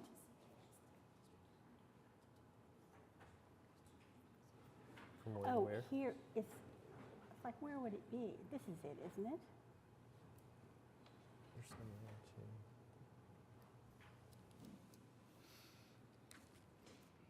Oh, all of these things are, gosh, that's a lot of them. No, those are dumpsters. Oh, no. So where, I'm sorry, orient me here. Where are we talking about? This is our box? I can't see what you're pointing to. You point then, or tell me where is it that our speaker will sit? Oh, we don't know exactly. Well, all we're saying is that we know that there's no chance to have 150 because of the size of the site. But so what would typically happen is somebody would give you 150 and it would be a stockade fence. So what we're saying is we can only give you 50, but we're also going to build an 8-foot masonry wall. And what I'm saying is, surely you have some idea where it will go, and we can specify closer than, you know, a minimum of 50. So, no, 50 was the number when we got down to it. Angled away from the residential with an 8-foot masonry wall. Okay. I have one clerical point. If we can clean up our facade regulations language. I might as well be consistent I love it. anyways. Hey, go right ahead. Can we remove drive it from the list? I think it's covered with permitting EFS, so we don't need the specific manufacturer noted. And you're limiting to a minimum of 70%, but there's no statement on what the other 30% could be. So it seems like the 70% limit's not really needed in this case. We're allowing we're allowing brick veneer, masonry, rock, stone, stucco, or wood, or other similar type finish. Yeah, it doesn't have the typical 70-30 specifically. It just gives us 70%. Right. So buildings finished with EFS material shall be permitted. So that's saying to me EFS could be 100%. No. And the others, we're limiting the better material. Well, I mean, Well, it could wouldn't be interpreted that 100%. way. I guess it could be, but not if we follow through with what you're suggesting of getting rid of the drive-it, right? So if we eliminate the drive-it, then you know that 70% of the facade is going to either be brick, masonry, rock, stone, stucco, or wood. At least 70% of it will be after we make your amendment. Yeah, if we eliminate drive-it from that. But Yeah. then the next sentence is buildings finished with EFS material shall be permitted. End of. So do we take that because if we remove Drive It from the first list, then I think the EFS could be 100%. So I'm just trying, what do you want to, do you have a suggestion So- on what you really want here? No, I mean, we could remove Drive It, and perhaps we say no more than 30% EFS. That would clean it up for me, sure, if that's okay with you. I think so, yes. Okay. Let's add that as another TE So we'll limit EFS to 30%. and eliminate Drive It from the 70%. Correct. Any other comments, questions from commissioners? Then I think, David, would you mind giving us the amended TEs for the record? Yes, sir. All right, so TE1, a 10-foot landscape buffer along the south, with all lighting being directed away from the residence. 2, 4 drives with meeting the separation requirements. We agree with TE3. 4 would be a 50-foot separation from a speaker box, with the addition that all speakers shall be directed and angled away from the adjoining residential uses and require an 8-foot masonry wall along that southern border. Add the TE allowing for the outdoor sales and display, outdoor storage, but limited to 5,500 square feet. And then 6 being elimination of Drive It, 7 being no more than 30% EFS. Excellent. Any thoughts from staff on that before we? That sounds good. Okay. Then I think we're just ready for a motion. Commissioner Fraley's not here. Mr. Chairman, I'll move to approve, recommend approval of PUD 1939. Commissioner Govine moves to recommend approval of PUD 1939 to City Council, subject to the technical evaluation amendments as read into the record. That motion's been seconded by Commissioner Noble. Please cast your votes when available. And the motion passes. We're now in line for item 10. Item 10 is PUD 1940, application to rezone 10101 Southwest 59th Street from PUD 1812. Good afternoon, David Box, 522 Colcord Drive. This application is for a senior independent living facility along 59th. It's an application we've actually been before you several times. You may recall many years ago, we had a limitation on the availability of public sewer. Since that time, development has expanded in this area. We now have the ability to sewer it. So what we're seeking to do is provide for senior independent living. There are 2 TEs, both of which we agree to. Happy to answer any questions. Thank you. This is also in Ward 3, but are there any questions, comments from commissioners? This is a messy one.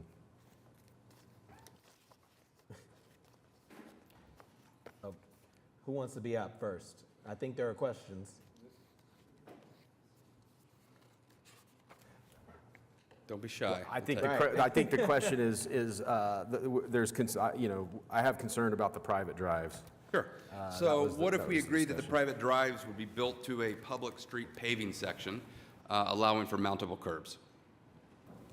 I think the concern is typically the quality of the private drive, because they're not required to be built to a city standard. So if we allowed the private drives, but allowed them to be built, or excuse me, required them to be built to a public street paving section with mountable curbs, I think that satisfies the concern that exists with the private drives. Why not just use the exact language of built to city standards? It seems like you're, What's the thing about the curb? yeah, why So the not mountable just curbs agree are to that? just, well, City standards section would require a barrier curb on the paving, which we don't want to do in this instance. We want a mountable curb section, so we would like to allow for private drives, but build them to the public paving section standard.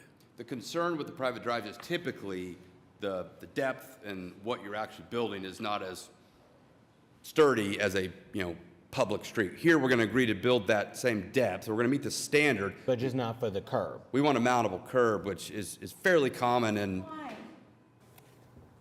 Why? What's Why? the deal with the curbs?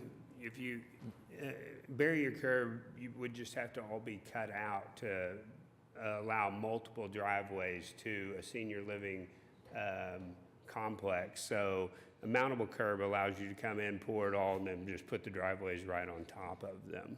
Many new, I mean, if you think, like, there's, Ward 8 in particular has, I mean, I can't think of many neighborhoods that are newer that don't have mountable curbs. Lots of new single-family residential neighborhoods have mountable curbs.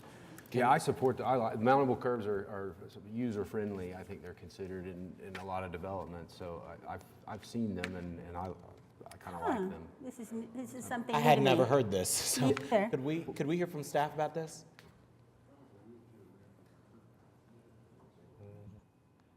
Barry Lodge, Oklahoma City Public Works. I'll be sure I'm on the same topic since we're having some other conversations too. As far as the mountable curbs, I really don't have an issue with those. What Mark had stated about, we build the barrier curbs. When they come in to build a driveway, they have to cut that curb out anyway. So it saves that. As far as the issue is concerned about still calling it a private driveway instead of a private street, that's probably where I would have a little bit more concern with that.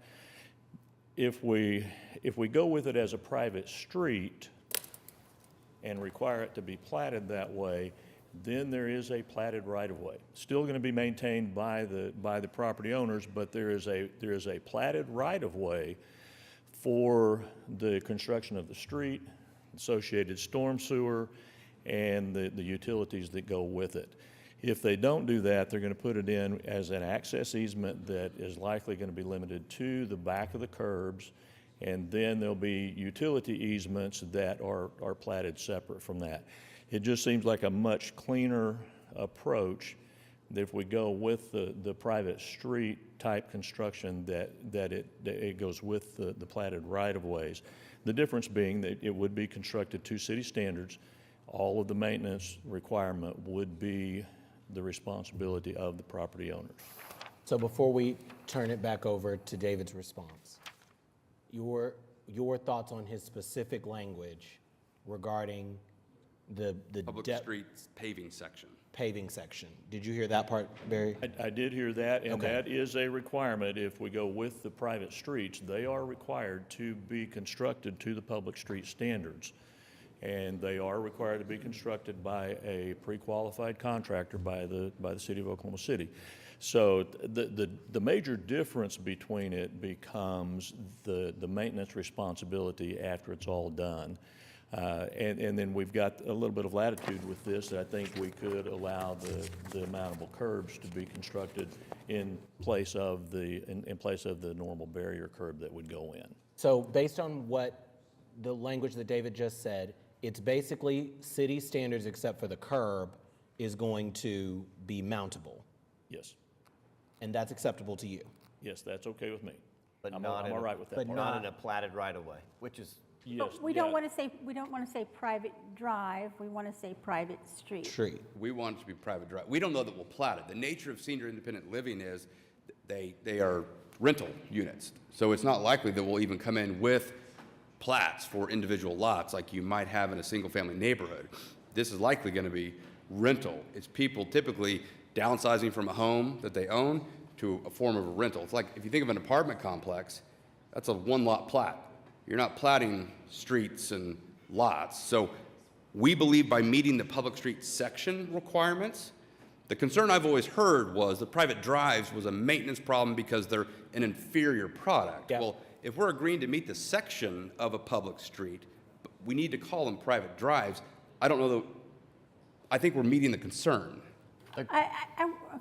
That may be true, and I don't want to divert that discussion if it needs to be followed along. I didn't quite understand what you were telling me about it. What do we care whether it's rented or purchased? Well, he Are was you talking about platted just- right-of-way. We may not plat this. It's one owner who's likely to own all of the development. So we're not going to plat this. If we plat it like an apartment complex is one lot.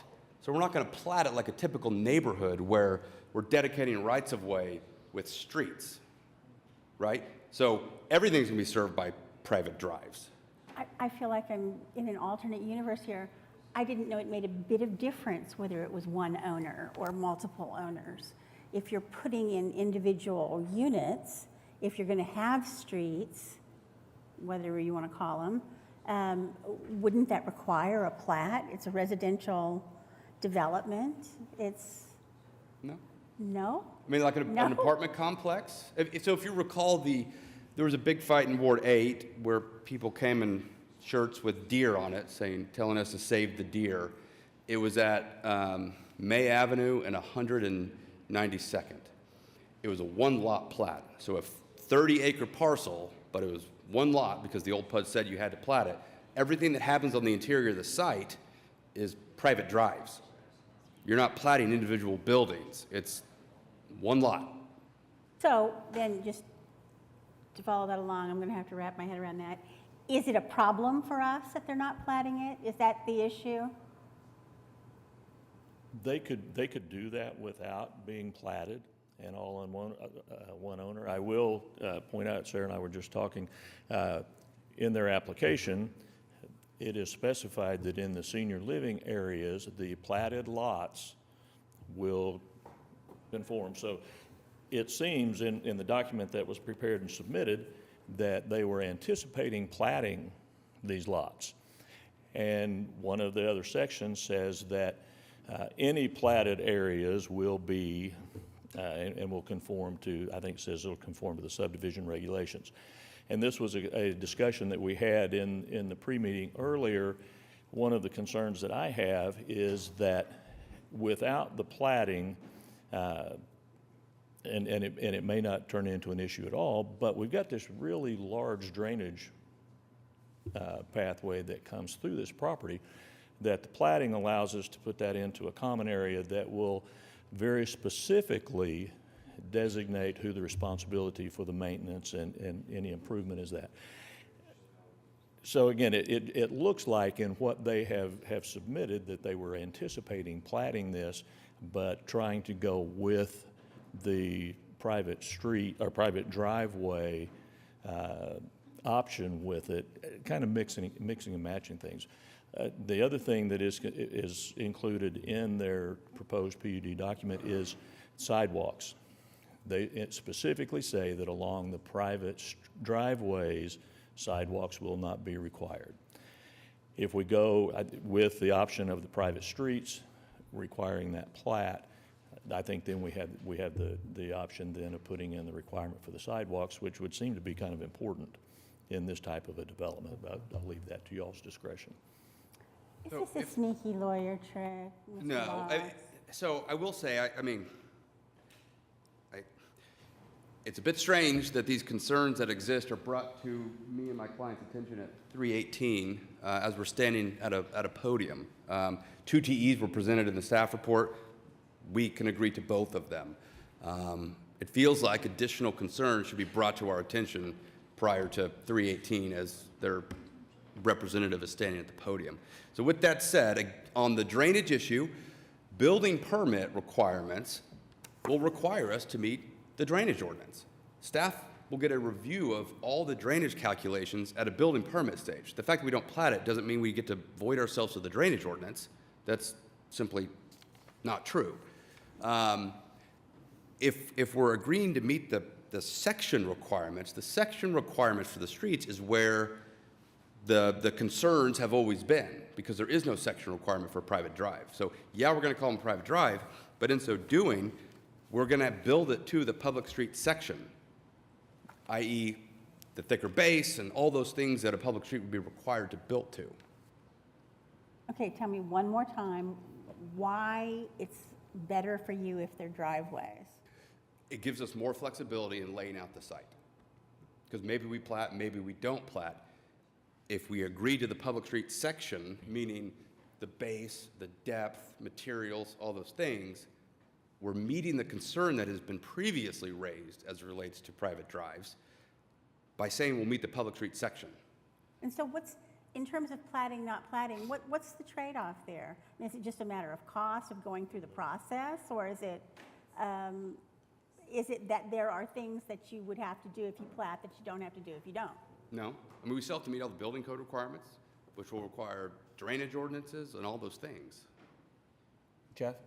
A quick question for Barry or possibly Jared, the difference between a private street and a private drive, obviously we have the difference in construction, which we've talked about, but the right-of-way width and the sidewalks, as I understand it, I believe that's part of the reason why private streets would be preferred, because we would require sidewalks and to be a right-of-way that would be a standard width. Is that correct? Yes, that is correct. And if I can, one other point of clarification, and this is really going to be the case whether we go with the private drive or the private street option on the construction, is that, and David has made the statement a couple of times, that they have to comply with the ordinance, and we're going to review all of that, but that's not the case. We would ask them to comply with the ordinance, but policy that was implemented in Public Works probably 6 to 7 months ago is that for private storm sewer systems, Public Works Engineering is not reviewing those plans and calculations. Now, that's going to be the case whether they call it a private street or a private drive. Mark will be aware of this. David, you may not be, but Mark will be aware of that policy change that came about after conversations with a lot of developers and a lot of engineers to make that change. And the idea behind that is to speed up the process of getting those approved. We're seeing a whole lot more of those come through. So we're relying totally on that drainage design on the engineer, because my staff does not review those plans. So that's just another, again, that's going to happen whether it's a private street, regardless of whether we require the platting and what we call that would still be the case. Again, it would still be what I would prefer to see would be the private streets with the platting that I think gives us more flexibility from the city standpoint, maybe not from the developer standpoint, but it lets us have the other requirements that can come in. We do have one person that is signed up to speak. Why don't we hear from them before we proceed further? Mr. Aaron Spieger. I apologize if I misread that. I think you said it right. Spiegel? Spiegel, sorry. Can you flip that around? My question is, I don't know what's going in here. Could you give us your name and address for the record? Oh, I'm And sorry. you have Aaron 5 minutes Spiegel, to address the commission. 1576 East Southwest 59th Street. I'm across the street on the Mustang side. My question is, I didn't know what was going in here. I thought previously there had already been approved neighborhood. I thought I'd received notification of that, but then I received this notice again. I guess my main concern is it says R1 or senior living. I don't understand all the language and whatnot. If it's designated, is this whole thing going to be senior living? Potentially. Okay. If we were to approve it as recommended. Okay. So is this like little individual houses, or is it apartments, or what is it? Yeah. Sounds like it can be a variety of housing types for seniors. Okay. Or single-family homes. So I guess if it's apartments or condos, it has to be like R2, right? So this is only R1? This is for R1. Well, go ahead.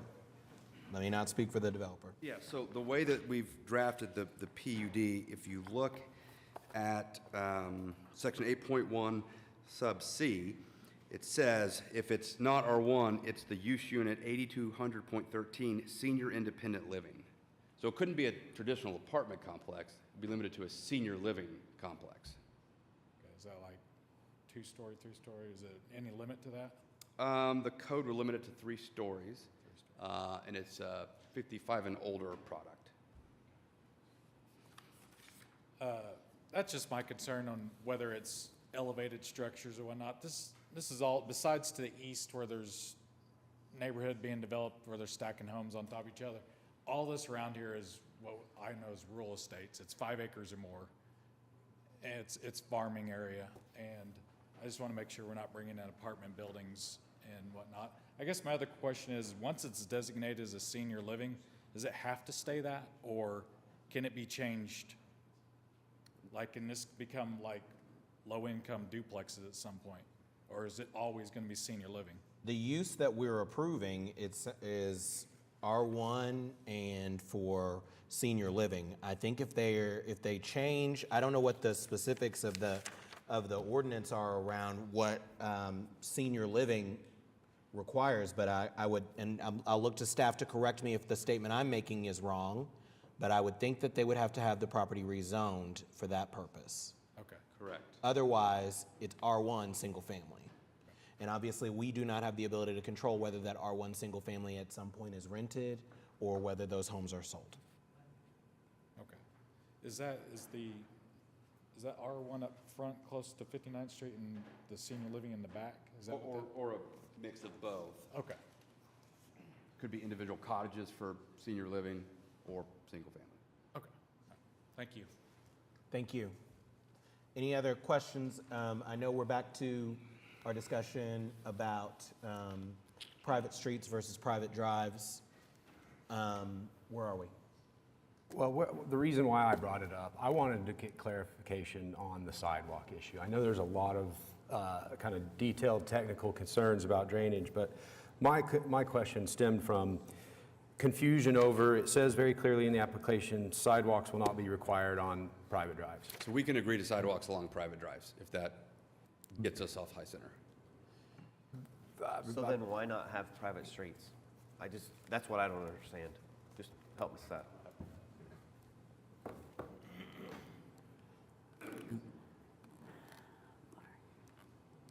I think a major difference in private drives and private streets is, one, on a private street, you have to have the same right-of-way width.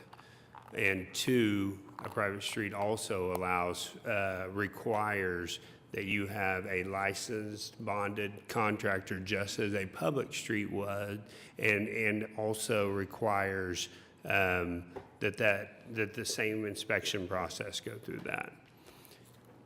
We agree that, to build that to those standards, but that would allow for my client would no longer be able to self-perform those concrete drives.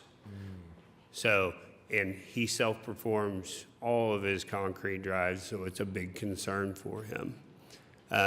He generally owns and operates all of his facilities, so he keeps them. So he's building them to standards that hold up, which is why I'm not afraid to agree to the public paving section.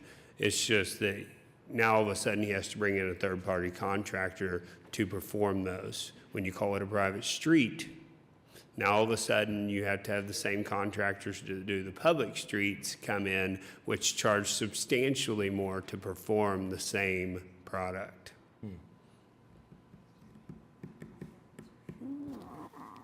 Because a private drive is in an apartment complex. A private drive is in an office complex. They're still platted. They still have access easements across them, but they don't go through the inspection process that the city has. So calling it a private drive versus a private street becomes a difference. That's more than I knew. Thank you, Mark, because that's more than I knew about the differences between the two. For the sake of helping us to move forward, my primary concern has always been and will consistently be that inevitably when we're building these residential neighborhoods with private drives, and then those neighbors have no notice that these are private drives, they assume that they're public streets, and then the city they at some point ask the city to take over those private drives, and the city is not capable of doing so because of the standards. The fact that this recommended change, this TE, could require them to have the proper depth as David described, really, and now that I've been assured that the curb issue, that's reasonable, I think I'm okay with this in this set of circumstances. But I do think, and I know we're going to have study sessions around this, I know we're going to discuss these kinds of issues, but I do think it's probably time for us to have a running list of some things that are worthy of the city council's review for the ordinances.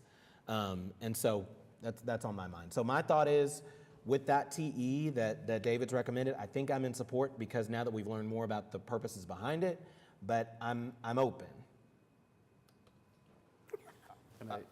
A thought for me would be that if they're willing to build it to city standard, that if the owner wanted to do that work, then the owner would get a license and be licensed and bonded to do that work.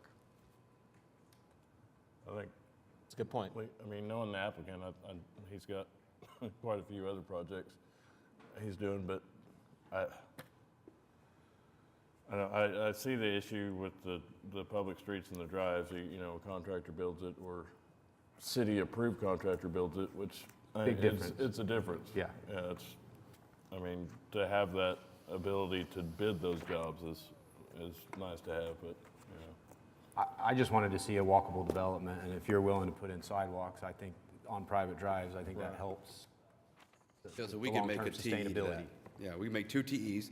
So we agree with 1 and 2, make a third that the private drives have to be built to the public street paving section, and that sidewalks shall be required along private drives.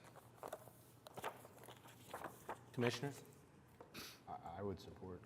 Mr. Box? Yes, ma'am. I know it's just a pretty picture, but will you hold up your pretty picture of what this development might look like?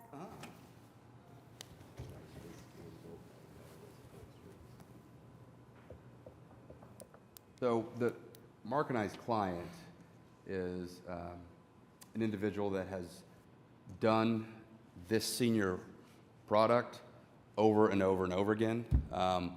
He's got several in Southwest Oklahoma City. He's got one in El Reno.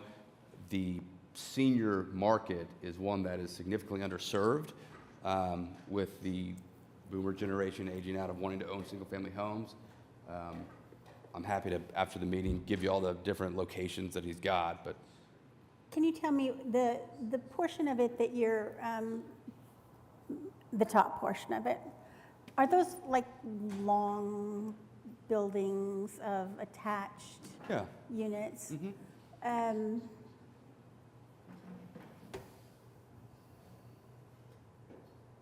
Okay. I'm The concept is to show the ability of the diversity there. Right, The ability to, if somebody, you know, if he gets a demand for senior living on a smaller lot that wants to own that product, then he could do that on those lots, which we would be in plating process there, because you have to have the access. And then to have the, a product that's more group home-wise. So. Tell me about the right-of-way width, what the issue is there for you. One of the reasons why you prefer drives over streets as a designation is because of the standard for the right-of-way width. The right-of-way width would not be an issue in a single, more, in a product like this here. This would be a different, this is more of, it would be more set up. I don't like to use the word apartment because we're not doing apartments, but it'd be more of a parking lot style in something like that. It could be, so, Okay, thank you. yeah.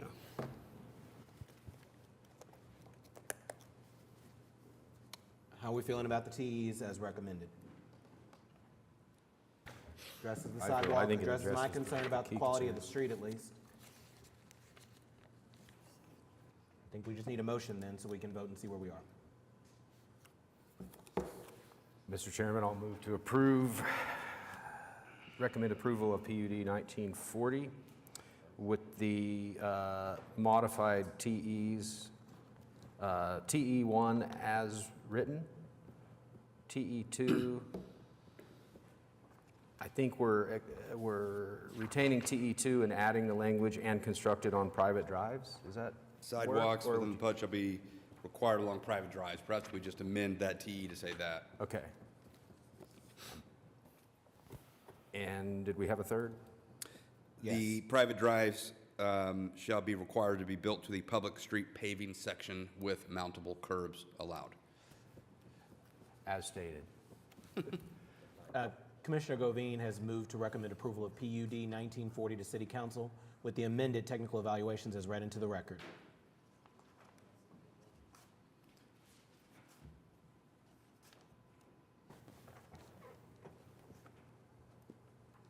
That motion's been seconded by Commissioner Clare. Please cast your votes when available. That doesn't get them out of having to. My screen does not have a vote.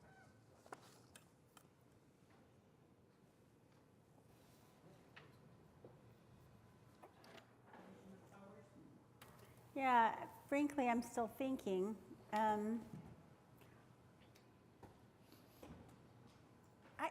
feel like suddenly I've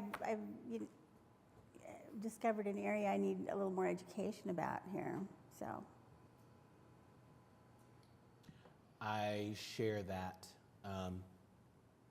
One would think, you're making me feel a little bit better because I know you've been on the commission longer than me, that we still hear these issues and I go, I clearly am not as informed as I thought I was. So. Well, the mountable curbs especially, it's like that's a whole new thing to me. I've always thought of that as sort of an inferior product somehow. I don't know why, but that it was just like one step away from a bar ditch, and why would you do that? And surely a good, solid, separable curb there is the way to go. And to find out that it's being done commonly that's news to me. As someone who's knocked about 1 million doors in the last 3 weeks, 4 weeks, the no curb, what they're talking about is especially in a senior product, you don't have anything to trip over. Yeah, and I hadn't even thought about that, but that's kind of a good idea. Yeah. Multiple neighborhoods in South Oklahoma City that have this, and they're nice. Interesting. The curb's nice. I'm not on the private drive thing. It's a different product that really works well for the seniors. Okay. So I voted yes, after all. I voted. I vote yes. Commissioner Noble? Thank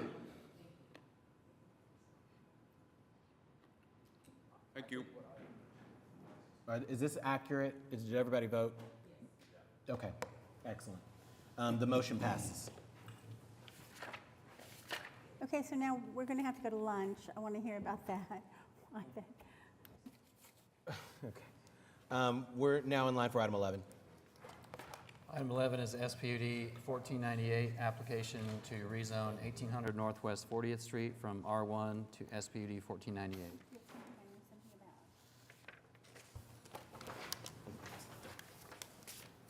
Good afternoon, Klaus from Phillips 2801 North Hudson, and this is a application on behalf of a mega investment, and we did a spud on the south of this, the property directly adjacent to it, about a few years back. Intention is just to rezone it to allow for 4 small houses. It's a unique site. It's 170 feet deep, which is deeper than your typical lot. But there's virtually no right-of-way. The property line goes almost to the curb on Indiana. So similar to the spud that we did to the south, we are offering to basically grant the city an 8-foot easement there. That we also plan on running a water line extension down to kind of create a little bit more of a separation from the street. I think that there's some TEs. We agree with all the TEs. Garages set back at least 18 feet, that's fine. Specify maximum driveway width, we're happy to do that. I don't know if you have a specific width. We're thinking just single car drive for each house. And then there's TE number 3, the number of lots shall be limited to 3, and I wasn't sure, maybe staff can comment on that, but I did meet with Commissioner Powers earlier this week. A unique condition is that it's a deeper lot than usual, so we have an extra 30, 40 feet, depending on what you consider a typical lot depth. So we have a little bit of extra space to fit that extra house. And the intention is to have smaller houses anyway. It's a little bit more of a smaller neighborhood, smaller houses to the north. So we want the houses to be a little bit more neighborhood scale. And so by having that, fitting 4 smaller houses kind of fits the pattern of development a little bit better, we think. I think we're going to have a discussion. In the pre-meeting, I've spent more time than I probably need to for a lifetime. Where's Dustin? Talking about utility easements and fences, et cetera. So I do want to go ahead and rehash that conversation, but Commissioner Powers, do you have anything? Well, I thought that issue had been worked out. I don't think so, but Okay, well, then that's an issue. I'm okay with the 4 versus 3 on the site. It is deeper than the lot to the south, which has 3 units on it. These are going to be smaller units, which I think actually are a little bit more compatible with the surrounding area and probably more likely to sell than those larger houses are. You know, we talk a lot about shortage of housing in Oklahoma City. It is not my observation that there's an absence of larger homes in the city. It's mostly on that small end. So I'm okay with the 4 smaller ones.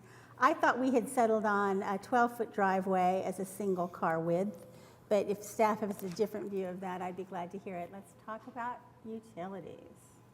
Yeah, Dustin Segraves, Utilities Department. When I was reviewing this, according to the subdivision regulations and according to utilities policies, you have to be adjacent to city utilities in order to provide service. So what this is they're creating these panhandle lots, and these panhandle lots, from my understanding, is actually the legal description of that lot. Is that correct? Yeah, so what we've done in the past, and actually the original exhibit had panhandle lots in it, but I did speak with the city a little bit about the utility arrangement, and so what we had kind of come up with was that we could do lot splits without the panhandles and have an easement there. But yeah, so in the past what we do is lot split it with the panhandle, so legally that, panhandle is, it'd be like the middle house would have a flagpole, that would go all the way to the Right, and alley. so what these panhandle lots are creating, the house to the south has no backyard, because legally, that land is not his. If these were actually legal descriptions and actually panhandle lots. So the reason why they have to do this is to be able to be adjacent to city utilities. And so they're going to run their private service line, both water and sewer, because when this was originally platted, this lot was, you have water on the north and sewer on the south. So now you take this long lot, split it, and make it go east-west when it was designed to go north-south, and so now those 2 homes are not adjacent to, none of them are adjacent to both water or sewer. So this is a creative way to kind of bypass the requirement of actually extending public utilities to be able to serve them to be adjacent. Now we get into the situation that by doing this legally, you have all right and purview to do this as the Planning Commission to allow this to be split like this. But these are the issues that we are seeing although we've done it in the past, is that we're trying to find a correct way of trying to prevent it in the future.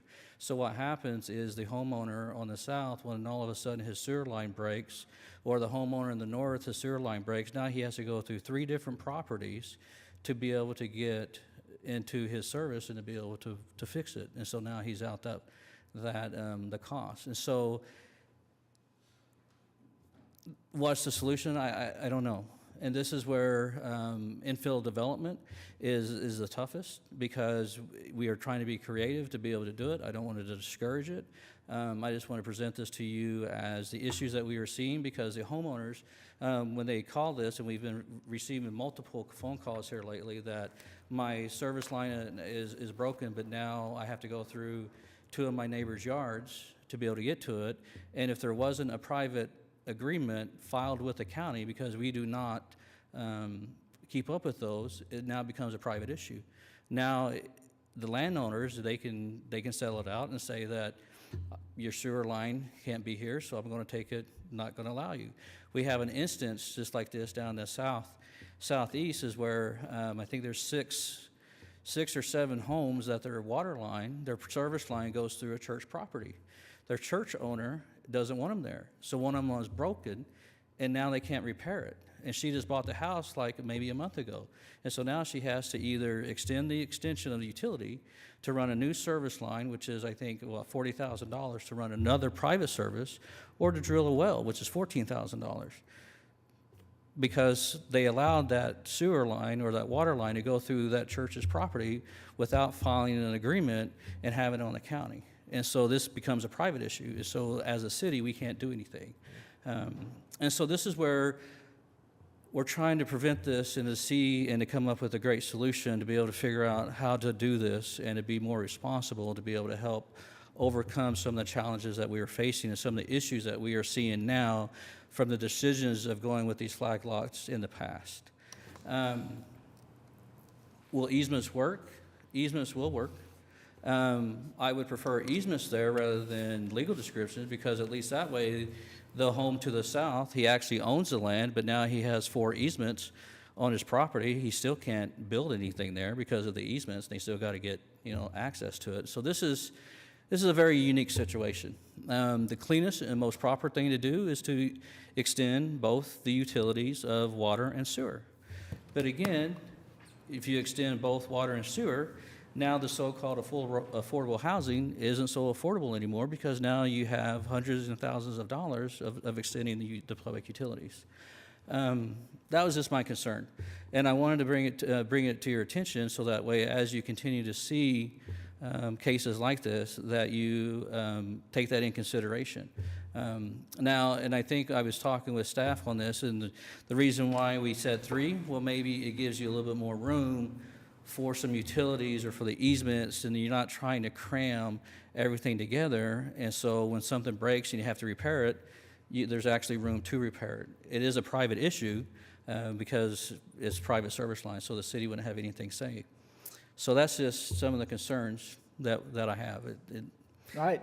If you don't mind. I appreciate you saying that, because these are exactly the concerns we've had. And I think, any developer I've worked with who's approached a project like this, they hate the lot split, the panhandle lots, for exactly that reason. You end up with, someone's 5-foot, property going through your backyard, and I'm sure there could be legal issues with that. And the issue that we've faced is that the city had that requirement that you had to be adjacent to the public utility.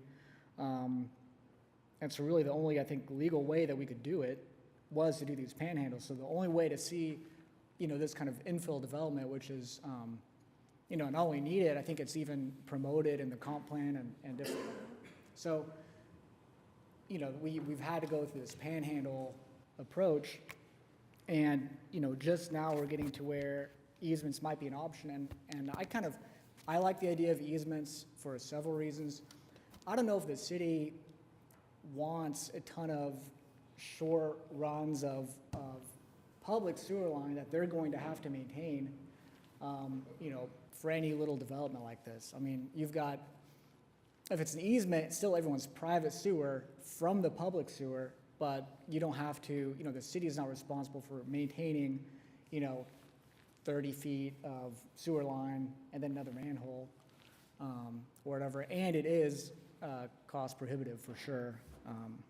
As you mentioned too. So to me, I like the easement approach. I think is kind of the best of. Yeah, and this is something that we've been discussing internally as well, is what's the number? Is it 1 house? Is it 2 houses? Is it 3 units, 4? Where do you stop?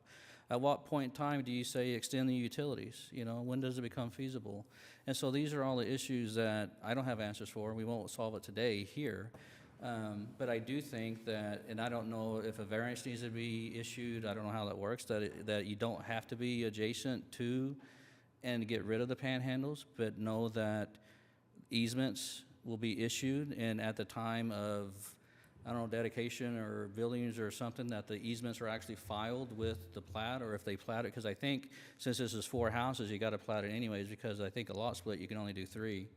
And so if they plat it, they can plat it with private easements, and that plat will then help protect the future home buyer when they see the plat, that they'll have those private easements there.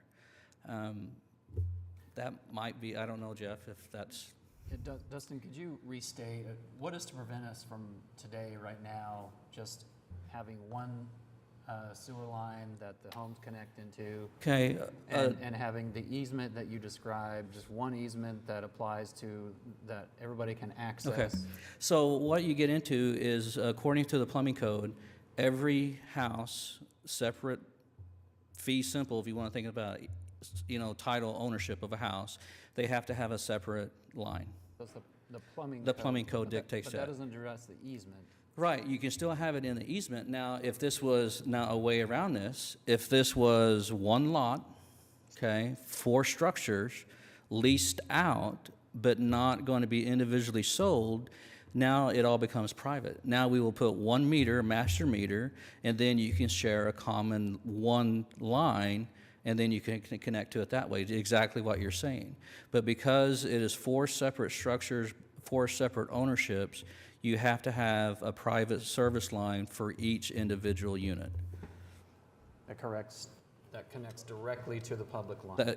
Yes, that is correct. Because if you had a shared common line individually, then what happens is when your neighbor flushes down whatever, and it clogs that private service line, then you flush and it floods your house, then you get into that, whose responsibility is it? So that's according to the plumbing code. And I think their intention of this is to be able to sell these all separately and not lease them out or rent them out and be underneath one ownership. So that's, So for the commission's, just as a reminder, we'll be discussing this very issue in the next study session. So we'll and we intend to meet with utilities before then, come up with some options, discuss the pros and cons in more depth.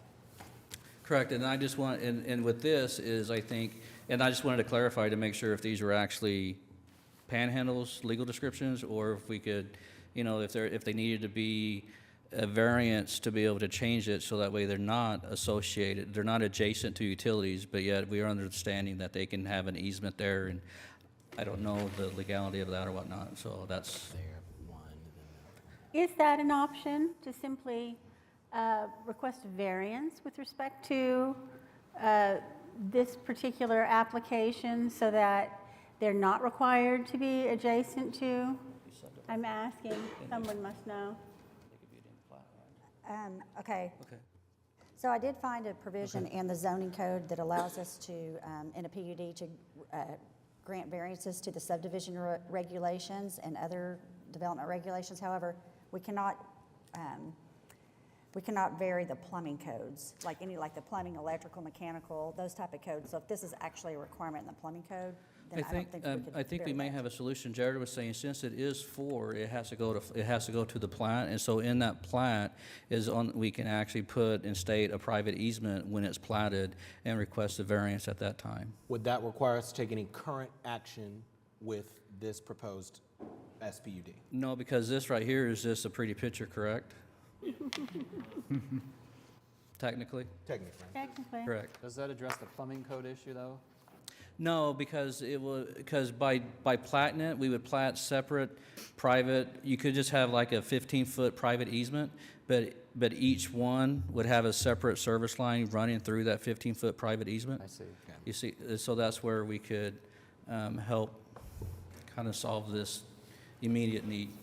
Yeah, this is a really long-standing issue.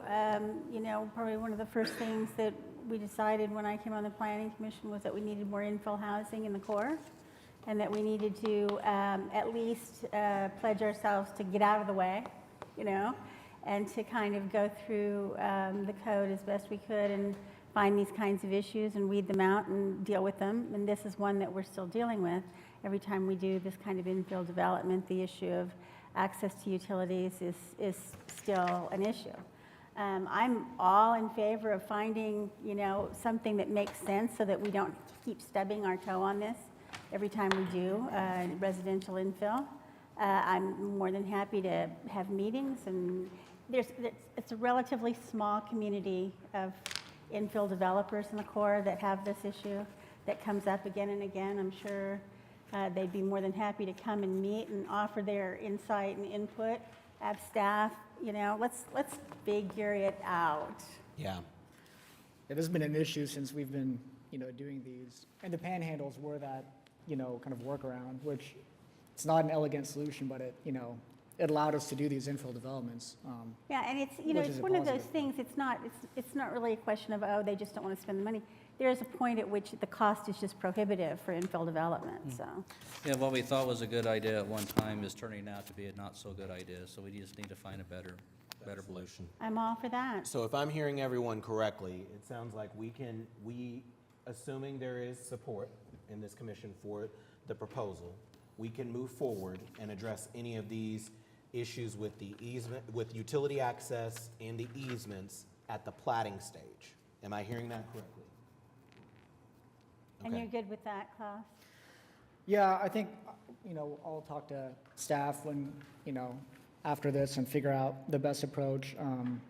But I don't think there's anything in the language of the SPUD that I can think of that would have to change for us to do really either version. I think I took out, we may have at one point, the MDS, I think we had maybe some language that allowed for 5-foot panhandles or, but I think we took that out, I don't know. So, yeah, I think that's all things we can work out on the back end. Sorry, are the lots 4 instead of 3? Is there anybody else who wants to be heard on this item? I've heard no one, we have no one else signed up to speak. Any other thoughts, commissioners? I think we're ready. Well, I have one comment that, if we're gonna, if the panhandles are the best solution at this time, there ought to be a minimum setback or something. I'm just looking at this far south lot. Mm-hmm. They've got, technically, there's no room behind there. You've got to have someplace for AC condenser, which it could go on the north side. There's 3 foot, looks like there's 3 foot of property on the north side. But, I mean, if you're going to wash windows, put on storm windows, whatever, I mean, that unit technically has 0 access to the back of their house, to that facade. It's problematic. You get a neighbor you don't like, he'll file a trespassing charge on you just for walking around the back of your house. Yeah, the unique condition on this one, normally we would have a setback on that side, but there's a 20-foot alley, like right there, that hasn't been closed or vacated, so it's still open. And you got, there's a sewer line in there and an overhead power line, so, that setback requirement is normally for fire, and since you can't build a house in that alley anyway, that's kind of why. I'm not talking about on the alley, I'm talking about where the 5 foot, you've got 3 5-foot wide utility panhandles there. The one nearest. Oh, I see what you're saying, because it's all private property. Correct, yeah. I mean, it's not a good solution, and I don't think it's, yeah. That's what I'm saying. If that's the solution, there ought to be a minimum, 5-foot setback or something, so that. Like from the- so that there's 5 foot of lot around the perimeter of the residence, the dwelling unit, so that they can have access on all 4 sides. But Commissioner Claire, to that end, I mean, that's what TE3 is getting at, is just, let's just only do 3 houses so that you can ensure that there's sufficient space between the homes to accommodate that issue. So I think that is the question, is are we in agreement? Is 4 too much? My concern, I personally can live with 4. My concern is, how is the buyer of that southern lot on notice that they don't own any piece of grass behind their house? And I think, I mean, I don't know how we guarantee that people are notified about that. And so I don't care as long as people have notice, but I don't think we have any ability to impose that notice. So, for that reason and the reasons that Commissioner Claire said, I mean, it makes a lot of sense to me to only do 3, but. Well, yeah, I think we'd like to not do the panhandles here. So, and I think we may have, and I'm looking at the staff report, I need to look at the master design statement, but I think we may have taken out the 5-foot, yeah, we took out, lot width. There's section 7 here. Okay, so we have, if this is the most up-to-date stuff, where it says 2.5 foot for utilities, the 2.5, that was for potential water lines, but I'm happy to, you know, maybe put in a T or something. I mean, if we can do an easement here, which is what my discussions with the city indicated we might be able to do, and especially if we plat it that way, and we build it into the, you know, that would be ideal. I don't want to do the panhandles if we can avoid it. And then you would eliminate that issue that Commissioner Claire brought up. But actually having the 4 houses here, if we did it kind of like we did it in the past with a 5-foot sewer line, we actually have more room here because 5 foot was that kind of city standard private sewer line width. So normally we've done 3 houses. The back house would have direct access to sewer line. Then we have 2 houses that needed that panhandle. So actually we'd have 10 feet. So by having the 4 houses, we're required at 15 feet. So we're actually, you know, there's more room to maneuver. I know it doesn't solve the problem with having, you know, putting like a condenser on someone else's property or something, but yeah, it's not our intention. I know it's misleading because the exhibit, when I first filed this in, I think, January, I was still under the impression that we had to do panhandles to do any kind of infill development like this. And that changed just in the last, you know, month and a half in discussing with the city. You know, it was like, well, we're more open to doing easements now. So I was like, well, that's great. Let's do that instead of, you know, the panhandles, so.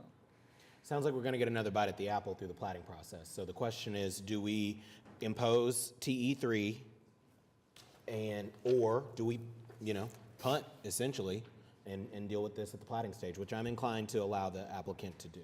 So, thanks for clarifying that, because if we didn't have another bite at the apple, I'm going with city staff's recommendation of only 3, because I'm looking at this going, you're packing in too much, it's gonna be very affordable, but whoever's gonna buy it isn't gonna know what they just bought. I wouldn't have known. They're gonna potentially be tricked into having something that was way too tight, and there's the issues with them betting right up on somebody's property. But if we're getting another bite out at the apple at a plat, then okay, then convince me that 4 can fit here. But everything I just heard for the last 30 minutes, this does not fit 4 right now. So I think you can solve it. I hope you do. I'd love to approve 4. I'm only approving it because we have preliminary plat chance to say that it doesn't work. Yep. Well, and from a density and setback standpoint, it's the same exact as a typical property with 3 houses, but this property is 170 feet deep as well. I guess I understand what you're saying, but this side is unique in the sense that it is deeper by 30 feet than a typical lot. So, you know, where we've done these, we've actually done 4 houses on a typical 50-foot by 140-foot lot. But, so in this case, we have that extra 30 foot, which makes it a little bit of unique. It's not like your typical normal platted. Can I make a suggestion or question here, I guess, is, you know, the panhandle versus easement conversation is we're gonna have another bite at, that's gonna there's nothing set in stone that your floor plan or your footprint of that alley adjacent home is set. So there could still be a setback requirement for a home so that no matter what you can access all sides of your property and maintain your property. So the panhandle this could still work if we said you have to have a 3-foot setback to that lot line. That just means that footprint gets smaller because it's right against the property line. So that one shrinks, which probably makes sense because you're not gonna be able to sell it for as much anyway because it's the lot you're buying is smaller and less value.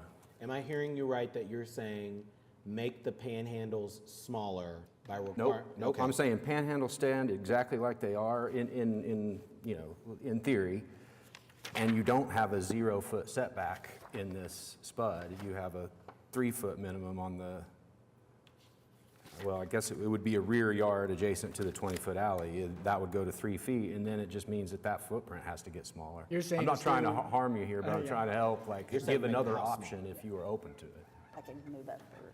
You're saying That eliminates Commissioner Claire's concern. It doesn't eliminate all concerns. Because you'd have to just give them a smaller front yard or make the house smaller, is what you're saying, in order to accommodate that additional 3 feet. Yeah, if I understand Or we could- correctly, you're saying you just get off the alley, so technically the building isn't on the property line, you'd have 3 feet between the property line and the, You'd have 3 feet on the rear yard of that On the first south house. or that- On the right. south. You could, We're talking about the west, aren't yeah, the we? west side. west. the oh, I'm sorry, southernmost off the, house. off the panhandle. Yeah, yeah, got it. yeah. You're saying add a TE of a 3-foot setback? Is that what this is? So in that case. That's an option, I'm saying, that would solve the problem of access. But we still have that option available to us at the plating stage, correct? But well, right here, not just zoning. Oh, okay. So never mind, we don't, I guess. So we need to do it now? 0. Does that make sense? I'm trying to eliminate, No, it makes that just sense. addresses one I mean, concern. it just, it negatively, potentially, it impacts, the design of your house and layout. It allows me to get comfortable with going against the staff's recommendation of limiting it to 3.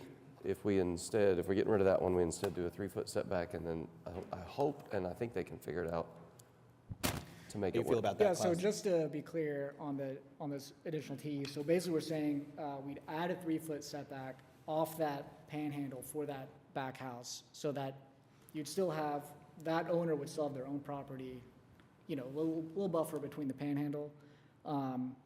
But if we could get the easement approved, then that's a moot point. That's what I'm saying, that may be a better solution, but if, Yeah. I would rather have that 3-foot setback. At least we know we're not approving a house with no access to their property, Right. in theory, Yeah, because the no, I mean, property line is right on it. Yeah, it's crazy to think that you wouldn't have access back to your house, because legally no, I agree. I mean, it's never been a good solution, the panhandles, so. Is there consensus about the 3-foot setback then to the west? It appears on Exhibit C, there's a 5-foot setback on the west side already.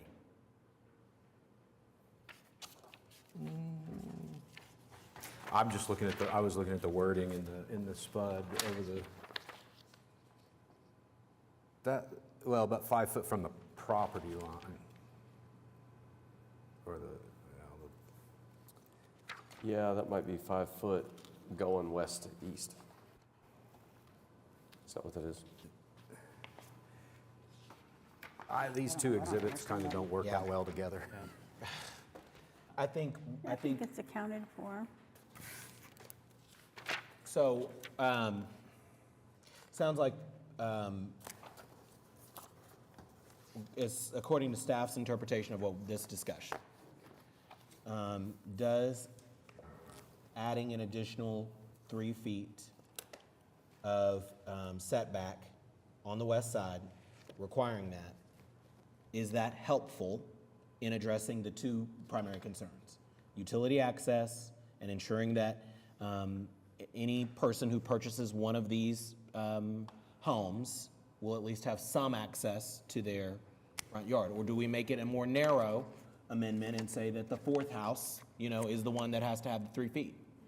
Because the other ones already have. The other ones have it. I don't think you have to specify, Commissioner, but you could.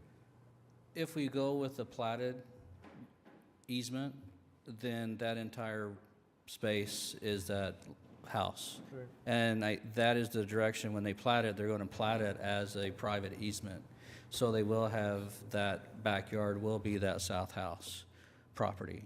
Yeah, I think So I think the intent is that you don't have to have a 3-foot setback, but they're going to plat it as such that that is a private easement. I think So said, However, if they're it trying to do the belt was, and suspenders approach, where Yeah. Yeah. worst case scenario, we still have flag lots, and this would address that. because it would Best still case meet that scenario. setback if it was written in anyway. Because if we did the easement route, then we would meet that 3-foot, that setback wouldn't make a difference to us. But I'm inclined to say, let's put that in, because for some reason, if there's an issue with easement or something, there's still a route. I'm sorry, Getting util- and that's fine, if you're willing to agree to it, I guess it's okay. But what I understand is, we can approve it as it is, because if they do 4, they're gonna have to plat it, and we can address it then. If they're gonna do 3, it's not an issue. I would agree with that. Yeah. I thought I heard at the plat stage we couldn't require the 3-foot setback. We can still, at the preliminary plat, require a 3-foot setback? I thought we couldn't because the zoning allows them to not do it. So we'd technically we're binding ourselves with the zoning. So, Sorry, excuse me, I don't agree with I that. thought we had to do Sorry. it here. because it sounds like, mean, it sounds like we're opening ourselves up to a conflict between what we've approved. So if we were to impose the 3-foot setback at the plating stage, but the zoning said that they're not required to have that setback, then wouldn't there be a conflict? You see what I'm saying? Maybe if the That the language- zoning is saying they can have no setback, and then we went to the plat and said, no, you have to have this setback. Don't they have the right to not have that setback because we approved zoning that said they don't have to have that setback? I'm not sure. Okay. I'm also wondering with the variance, just thinking out loud, but I don't know if it would help or hurt, but getting a variance, you have to show a hardship. So I don't know if it was something that was a key E here that was like, we require an easement, to service this with the private utilities. But we couldn't impose a private arrangement between the parties, between the property owners. We couldn't do that. Okay, it sounds like the best solution is for us to Reserve- risk it all and just move on into the plat. Okay, I do have some sense of reliance on the fact that we're all committed to find a working solution to this issue.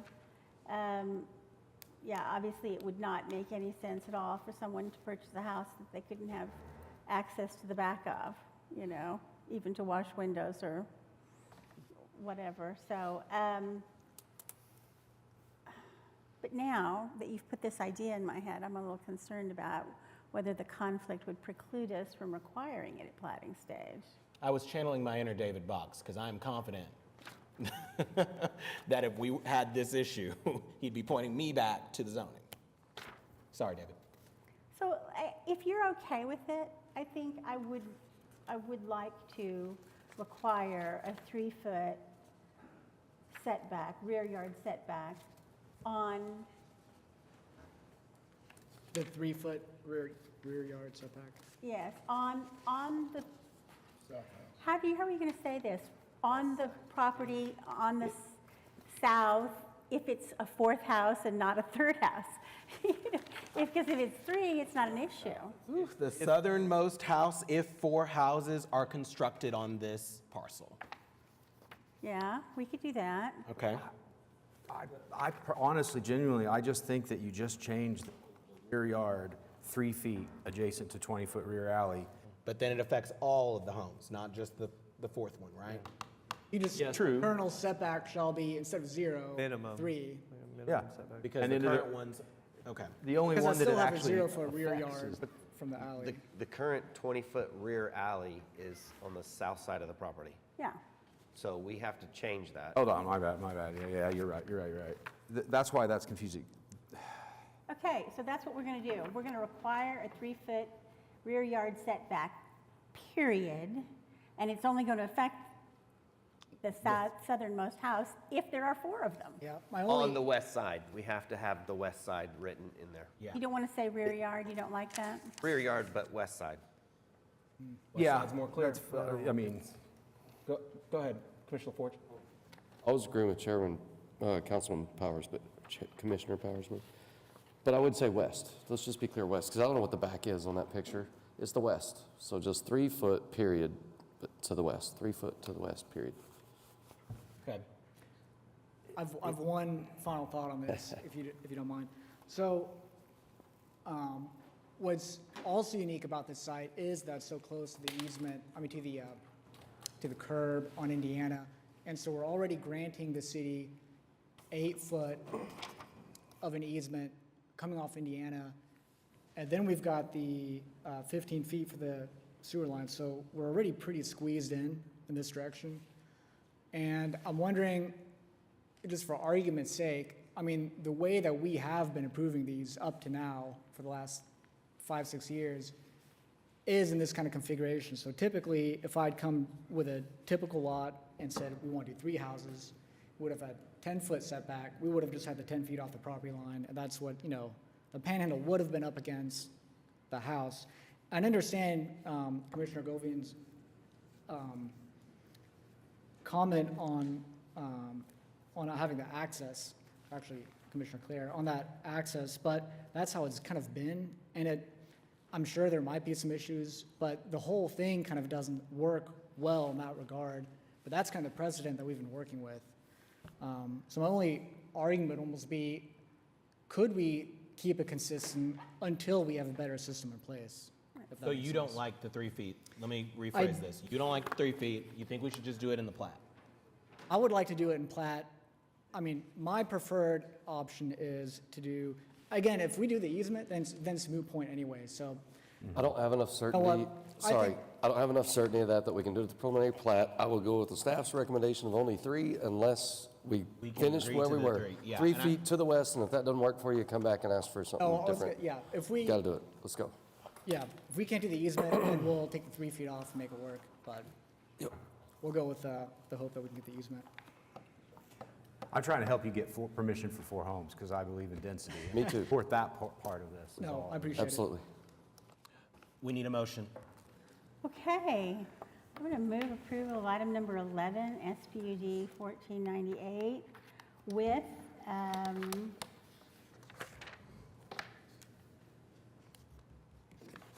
technical evaluation number 2, specifying a driveway width of 12 feet. I did not hear a response to that from staff. They're okay with it? We in support of 12-foot driveway? 12 foot as opposed to what again? Sorry. Nothing. It just says they need to specify a maximum driveway width. It's a single car. Oh, okay. I said 12 feet. 12 feet is pretty standard. So- Smaller would be great, but 12 feet is fine. Striking TE number 3, adding, I guess, a substitute TE number 3 or else a TE number 4, however you choose to look at it, that there will be a rear yard West. on the west side of the property, a rear yard setback of 3 feet. The motion, Commissioner Powers has moved to recommend approval of SPUD 1498 to City Council, subject to the technical evaluations as read into the record. That motion's been seconded by Commissioner Govine. Please cast your votes when available.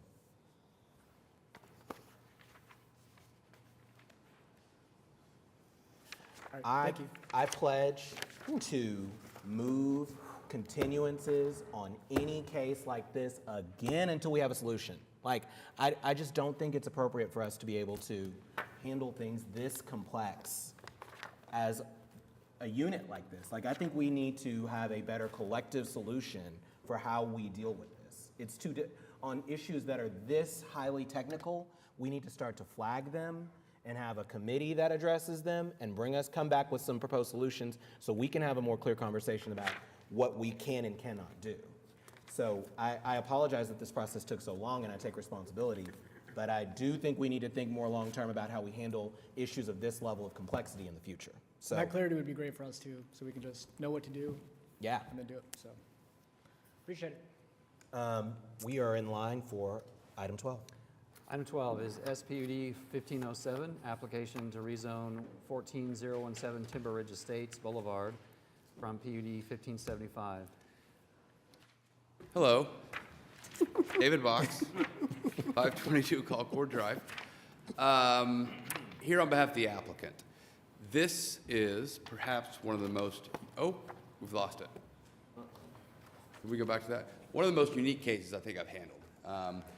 The reason I say that is, there we go. When you look at the subject tract, it's within a neighborhood. It's within PUD 1575. However, the owner of the property is the owner of the 5 acres to the west. And like this commission throughout the years has said to protesters, if you like the view of that field, or if you enjoy that field next to you, go buy it. So this individual, rather than being the fly in the ointment during the approval process of PUD 1575, bought it. Her good deed is now being punished. She bought it, worked out a deal with the developer where she is void from the covenants, she is void and not a member of the HOA, but it's zoned residential. It's not zoned agriculturally. This site, as you can see immediately to the west, it's a pond, has some grade issues. She tried her best to mow it for years. There was a portion of it that she couldn't mow. A riding lawnmower was turned on an individual that was trying to mow it. And so she got cited for a tall grass. If you could show the images, because this is really her backyard. Do you have the fence? Yeah. She installed those chain link black vinyl coated fences around, set off 40 feet to ensure that it is protected and controlled, and it's her backyard. So again, to her credit, she went and did what we've always said to do, go buy it. And now, because it's not zoned AA and it's zoned R something, she is subject to this one, you should already have it in the packet. She's subject to what R requires in terms of mowing.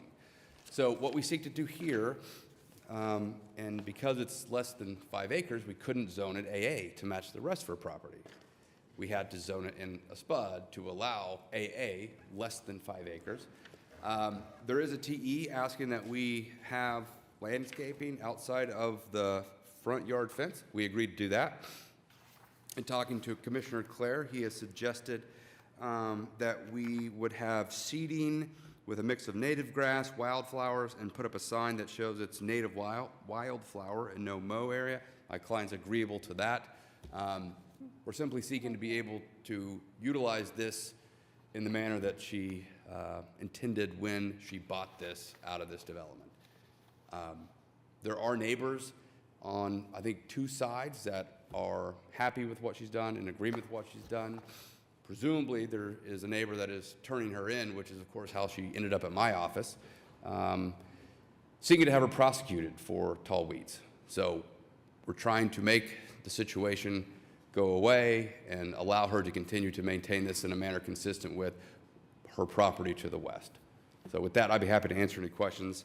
And again, we agree to the TE, and we can add a TE consistent with the language you suggested, Commissioner Clare. Thank you. Commissioner Clare? I'd like to hear, if we have anyone here to speak on this, I'd like to hear from them. We do. Would you like me to call on them? Dan Fife. Mr. Fife, please give us your name and address for the record. You have 5 minutes to address the commission. And thank you for your patience. My address is 14,000 Timber Ridge Estates Boulevard. My house, I might get over here, is directly right there. We moved in 4 years ago this past winter. The contractor had the house nearly done. What he told us was that the developers had bought this property and from this lady, that she wanted to maintain this acreage here so she wouldn't have a neighbor. She didn't want anybody up against her property. Hey, in honesty, I don't blame her. I've got a little ranch. I don't want anybody up against me either. So, but she said, everybody said, yeah, but she's going to keep it nice. She's going to keep it cleaned up. It's all going to look good. Well, I brought pictures. I'm sorry I didn't get them sent to you because I was at a funeral. And but I have some photos of my house. Every house in this development is between $500 and $1 million. My house, I don't know if I can just give it to you. You can throw them around if you like. Directly across. This is from the road. That's what the front of our property looks like. Excuse me, sir, if you're going to speak, can you go to the mic so they can pick you up on the... My wife can't hear you. I know she's the only one watching. The only time she ever cleaned the property is, like he said, someone would complain because the weeds, the trash, and everything were very bad. The fence got put up about 2 months ago. It only got put up, I can't put up that fence. She put up the fence. Actually, we have to have a gated, we can only put up chain link on the sides and on the back. We have to have a steel on the front to make it look good. But she went up, none of us knew about it. She went and put her own fence up on the property. We just haven't had a whole lot of luck, you know, with the fact that this was a situation where it was offered for sale. She said that she wanted this property separate because she didn't want anybody living next to her. I got you. Keep it cleaned up. R1. Well, if it goes to agriculture, she doesn't have to keep up with it at all. Now, there's some agreements out there that supposedly she's made with some individuals, like, well, we promised to do this or we promised to do that. No offense to the developer, but, you know, he also promised to put in a lot of stuff that he never did.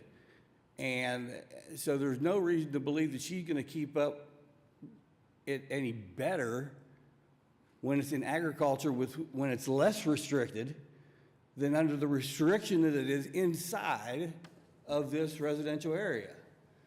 If you look at that, it's in a residential area. Now, I understood. I bought that house knowing that it was not going to have houses across the street from me, and I was great with that. I don't have to worry about having neighbors. But I also would not have bought that house if I'd have known that she was going to be able to turn it into an agricultural area where she can do all kinds of different stuff with it. And then even if the agreements are made now, somewhere down the road, her son or somebody else comes in and tries to amend it and then amend it and amend it. Before you know it, there's marijuana growing over there, or there's something else going on over there.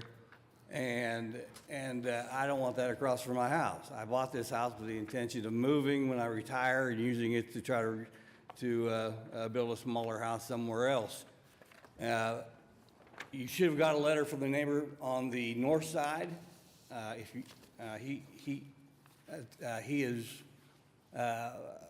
He was also complaining. I've spoken with everybody in the neighborhood. Most of us all work for a living. They didn't come today, but I didn't meet a single person that was okay with this, as he said. And I spoke with all the neighbors. There's only 4 houses within 300 feet. I understand you have to try to you send out letters to 10. 1 minute remaining. Or however that works. 300 yards, whatever it is. I didn't get my stuff sent in time. Give you just, here's the, I'm gonna send you this stuff. Let you look through these. Okay. You would. The only people that cleans up the trash is me. I cut her grass. I mow her fence. I pick up all the trash, and you're going to see pictures of the trash that I didn't pick up last week. Wood, concrete, all kind of, it's bare, it's ugly, it's not being taken care of now, and it's not going to get taken care of if we rezone it and allow her to do it agriculture. I really don't want any cows across from my house. I might have a problem trying to sell it. And with all the promises that have been made, like I said, from the developer, who is good friends with her. I mean, he's already got enough problems across the street with his water issue with you guys, so there's no reason to believe anything he says on this is going to be true either. So all I'm asking is that you please look it over, and it needs to stay the way it is. I don't want agricultural there. If she got what she wanted, no neighbors. Keep it clean. And the last thing I'll say is this: the main reason I heard this week, I heard it this morning actually from one of our attorneys, said the main reason she wants to do this is because she's going to get lower taxes. She'll get lower taxes because I pay a crap load of taxes on my house. If you let me put a big garden in my backyard, you give me A1 too, we'll be okay. But she wants to lower taxes because she's paying taxes on 3 lots, and it's going to be a lot less under the agriculture. And that's all I had. Do you have any questions for me? Can I ask a question? But I know at this late hour, I'm asking for you to please give me a very, very brief response. Yes, sir. Am I understanding your objection correctly? Your first objection is that the property is not well maintained, that there is debris, and so you are concerned that if we are to redo this, if we were to rezone this property, you are concerned about the quality at which it will be maintained. Is that accurate? That's not my first concern, but it is a concern, correct? That is a concern. Then the second concern is that there are potential agricultural uses that you are concerned that she may use if we are to rezone this property. Yeah, and there's no trust between our organization. We've been trying to get our HOA forever. There's no trust between our organization, our group, the people that live here, and her and the developers. There's just none. Because we've tried working together I don't think our swimming pool, which was supposed to be a kid's pool and a regular pool, and when it was finally built, it looked like something that I would use small. Well, not to belabor the point, and I appreciate all of that, but we can't, no matter what decision we make today, I can't resolve, nor can this commission resolve the trust issue between you and your neighbors, and I respect that. And if you've listened to our commission meetings, I can't say enough things about how much I wish that developers or realtors would be very honest and clear with the property owners about what rights and responsibilities they have and what rights and responsibilities their neighbors have. But she we does don't not have control maintain of code that. under the code she is in now. She's not legal if you go out there. She has the same restrictions I do. If you look at her property, she doesn't maintain her property to code.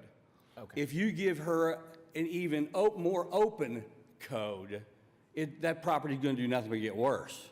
My property value and everybody's property value around it is going to get worse, and I don't want to lose money. I agreed to move into that house because I was told from the developer and her that she didn't want any neighbors, so she bought those 3 lots. I said, hey, I'm glad you had the money to do it, or you sold everything else and kept that little portion, I guess is what it really was. That's great, no problem. I agree, I understand that. Smart move. But that's not what we're talking about now. We're talking about changing a designation from a residential to an agricultural. Completely different. Okay. Thank you, Mr. Fife. Thank you. Appreciate it.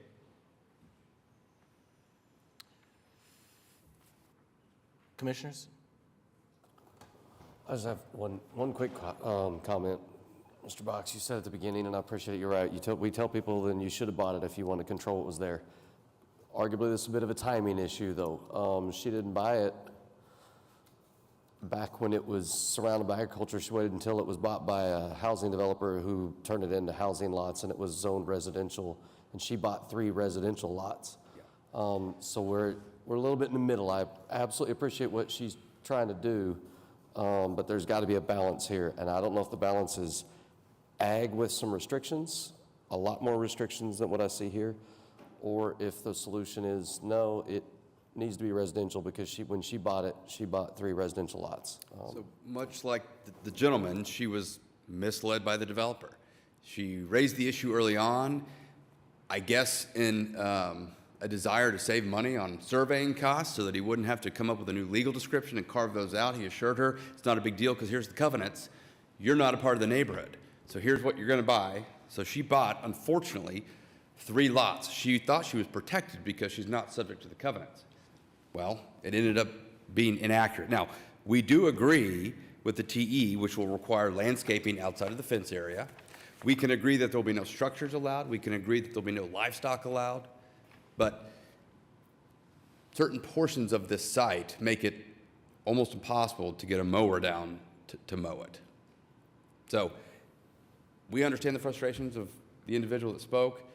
Frankly, that's why she's where she is. Had he spent a little bit extra money to resurvey it, to carve out the legal description that now comprises her property, she would have just still been AA, and PUD 1575 would have gone around it. He didn't want to do that because he assured her, here are the covenants, it shows you're not part of it, you're good. Here we are. Commissioner Clary, even though it sounds like the neighbors, maybe they're saying they can't compromise, I think they can. I think there's a middle ground here. Do you think you could, or we could suggest the right details of TEs here, like he's saying, put enough restrictions on here that we're going to settle it for him? I think so. I mean, it sounds to me like, again, there were some legal matters that came before us, and again, we don't concern ourselves with those, and those weren't gone about in the appropriate way. That's out of our hands right now. Depending, if the covenants require, Mr. Fife mentioned the chain link fencing down the side, but ornamental metal fencing across the front, if that's part of the covenant, that's part of the covenant. It sounds like she's excluded from the covenant, and that's one of those details that got missed. So that's unfortunate for the owner. What I was thinking was things like, he already said some restrictions, no structures, no livestock. How about no growing Well, I was, marijuana, how about I had written. whole bunch down- of things? I had written down no production crops. There you go. Fine by that. Right. So that means basically you can't grow anything for sale. I mean, this really is not like a situation where she's trying to, Right. she just doesn't want anything to happen there. But so yeah, no production crops. The last piece that seems we need is this landscape buffer. This doesn't seem clear enough to me, but I refer to you guys, but it seems like it needs to be, making sure it's not completely unruly and there's some level of maintaining it something. I don't know, I'll leave that to you guys, but it seems to me like that's the last piece that we could restrict it to, and then if she can't get a mower on it, fine, but there's gotta be something done. I thought there was some language about what was going to be in that landscape buffer, right? I think what But that Commissioner, doesn't resolve that issue? I thought it did. I think what Commissioner Claire was suggesting to be planted was inside the fence, was my belief. That's correct. We can agree that there will be 3 trees planted along the landscape buffer. Okay. I mean, if you look at the image, perhaps it'll be the only trees that exist. I mean, this was a wheat field turned into a single-family neighborhood. So we'll plant 3 trees along that street frontage outside of the fence that she had built. I think the biggest thing that I saw in the photos was just the erosion. There's no, that's because there's no planting out there. So all you see is red dirt out there because of the erosion. So if part of the landscape is that it's going to be sodded or landscaped to, the road or the right of way, I don't know if there's platted right of way or not, but that might be something to consider. So trees and grass. Yeah, I mean, just, I would say vegetative cover. Okay, we can, yeah, so 3 outside the fence. Well, TE1 to mean trees and vegetative cover. Am I losing my mind or is that light flickering? It is. It's been flickering Good. all day. Flickering all day. Okay. We'd be acceptable to that. So, and then TE2, no production crops. Or livestock or li- structures. li-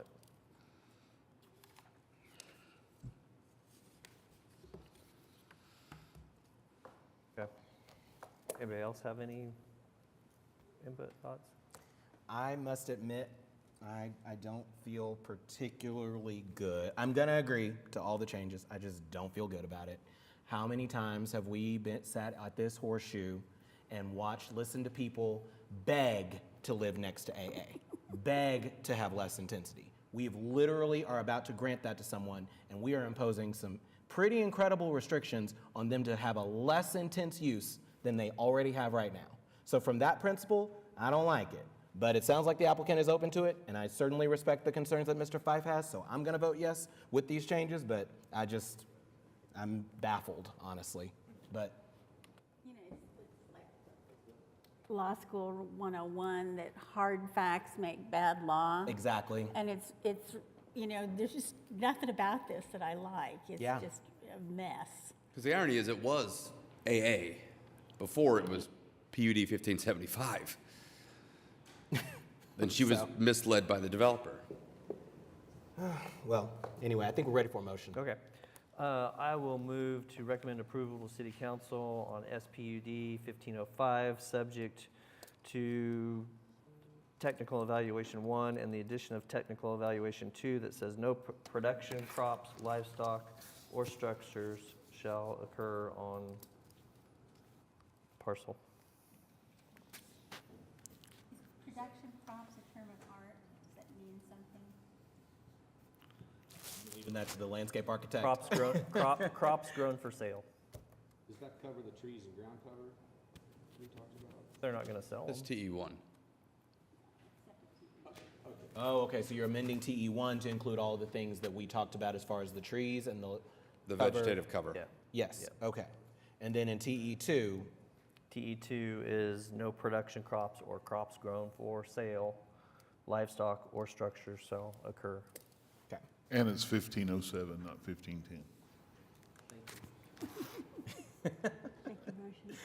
All right, Commissioner Claire has moved to recommend approval of SPUD 1507 to City Council, subject to the technical evaluation modifications that were read into the record. That motion's been seconded by Commissioner Powers. Please cast your votes when available.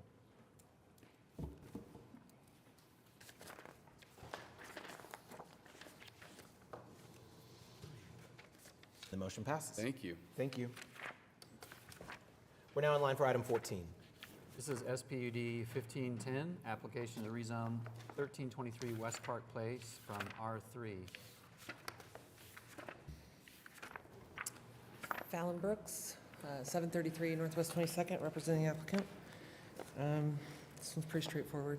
It's mostly just a change to some setbacks.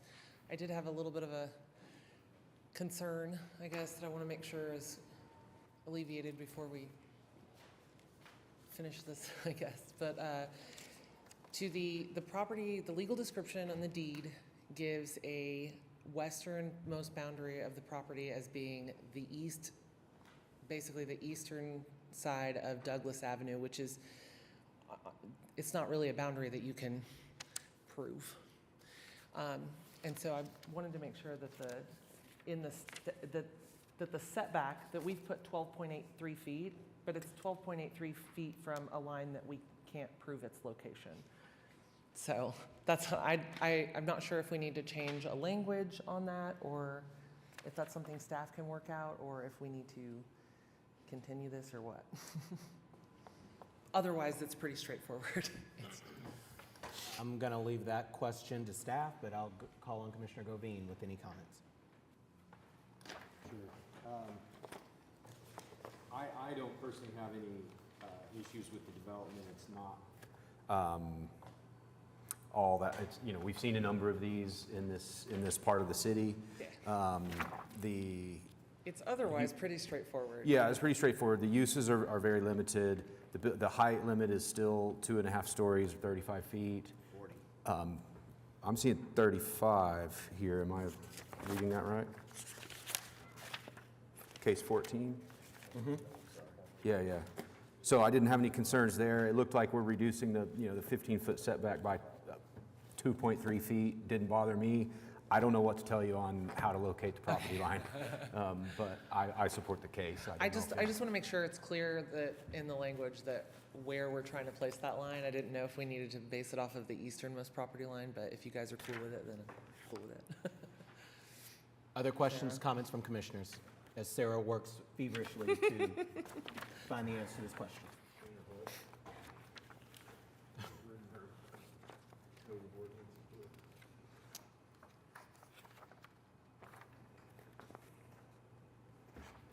I'm so sorry. I know you guys are all ready to go. I am too.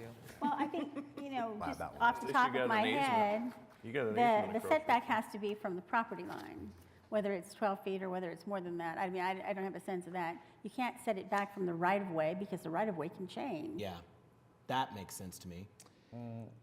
Well, Sarah? Well, it'd be measured from the property line, but I mean, we've been allowing reduced setbacks, especially on these north-south streets. So I guess one solution, would be that normally we would say any garages would have to be at least 18 feet, but otherwise I think setting a shallower setback just to ensure that you're okay. I mean, we've given 5 feet to folks, for buildings along north-south streets in the core. Mm-hmm. If you all are okay with that and want to play it safe, it's just we've always been concerned about garages being too close to the streets to prevent people from parking over the sidewalks or right-of-way. They're not proposing that here. They're proposing parking in the middle. So we didn't identify that as a TE for the setback, but I mean, if you want to play it safe, what do you prefer? I would give her less clarify than. that my concern isn't that. Like it's more. Where's the property line? It just says it's in the east side of Douglas. Literally, that's what the deed says. So is it the front of the curb? Is it the back of the curb? Is it the edge of the gutter? Is it 5 feet from that? There's no real way to determine where the property line is. I'm So sorry, that's why your deed makes reference to the street as your property line? It does. It's very weird. And so that's why before this gets passed, I just want to make sure that because we can't identify exactly where that is, are we going to go with the spirit of what we're trying to do here, or do we want to say that the setback is so far in Oklahoma, if you're on a eastern section property line? your property goes to. I just want to make sure I'm not marrying my client to something that he which is can't the section normally. verify. Sounds like, so would it be a reasonable solution to say that the setback will be from the property line or from Douglas, whichever is further? I'm throwing that out there. Say it again? Sorry. From the property line or from Douglas, whichever is further from this, whichever would place the home further, or the residence furthest from the street. That the setback will be, if it's either going to be based on the property line, if the property line cannot be determined, then it'll be that number of feet from Douglas, from the right-of-way from Douglas. But again, that's subject to change. It's gonna be 5 foot from the right of way, from the east side of Douglas. I mean, ownership on section lines in Oklahoma technically goes to the center line of the road. But you don't actually own, the center line of the road. It's for easement purposes and everything in the front. And then when we go out to set pins for somebody's property, we're gonna say, your property corner is actually in the center line of this section line road, but your property corner, your pins are inside of that and just outside of the right of way. So the legal description on this reads this lot and block. Yeah, and then- you'd have to do. And then an additional, Yeah, you'd have to do more title research on it, and that lot and block from that subdivision is probably from the 40s, I would imagine, 40s or 50s, but. After talking to, And there's probably not been anything done since that subdivision was platted. I mean, after talking to council, it sounds like that's going to be a private agreement. Like, you're going to have to reach resolution on how to define that. It sounds like if we went with the right-of-way, we could go with that proposed solution. So, of my initial suggestion, based on what Commissioner Privet is saying, so do you want to add that language? sorry, what language specifically? That if the property line cannot be determined, then the setback will be based on the distance from the right-of-way. Yeah, it can be determined. It's Yeah, just- because that's Or the still- center line. Center line, Douglas Avenue. But we'd have to know what that is, I mean, what the distance is, it's obviously not 12.8 feet, but Right. it might make more sense to go center line, because that's, you know where that is, it's not gonna move. Okay. So based on from the center line. Okay. So then it would be a TE that reads, if the property line cannot be determined, the setback will be determined based on the distance from the center line of Douglas Avenue. Is that good? What's that distance going to be, though? Yeah, but then we wouldn't know how far back the setback is. Yeah, we'd have to know what that distance is. Okay, so then maybe we should continue this. I hate to do that, but If you have the time, that would be the cleanest way to do it. yeah, let's just do that. We'll continue. I know April is already going to be really big docket. Can't believe you I sat through question this whether a whole meeting. continuance is needed, because the issue of you determining where the property line is yours. Like, That's that has fair. nothing to do with whether or not we allow this use. Okay. So, then the TE, do we need to determine right this second what that distance from the center line is? Because that's what I need to do I now. would suggest we vote to move this on, and that between now and city council, you all work out what that language Okay. should look like. I'm good with that. I I just want, just one quick thing. On this map, on our case map, normally, it's not a science, but where you see the zoning line is what we consider to be private property. And you can see that the buildings are right up against there. So if you are comfortable with a shallower setback for structures, it would probably be beneficial to the applicant to at least reduce that proposed 12.83 to something less. If you're not, you have an easement to work around also, I see. Yeah, and so basically that's what that line is it's really determining where the edge of that easement is. Which I just realized, I'm gonna, causing I trouble would for no recommend that the reason. commission move this forward. I I'm would so recommend sorry. that conversations continue on this item between now and city council. But it sounds like, on principle, we're in agreement. Yes. Sounds like there's some small issues to work out.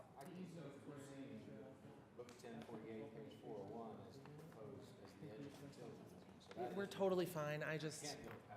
I confused myself. We're good.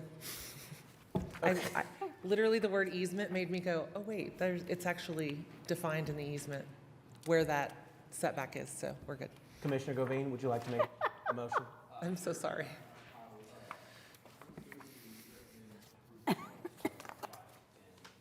It's been a long day.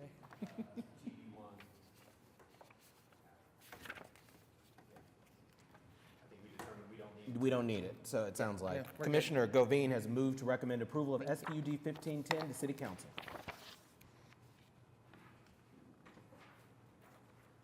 That motion's been seconded by Commissioner Powers. Please cast your votes when available.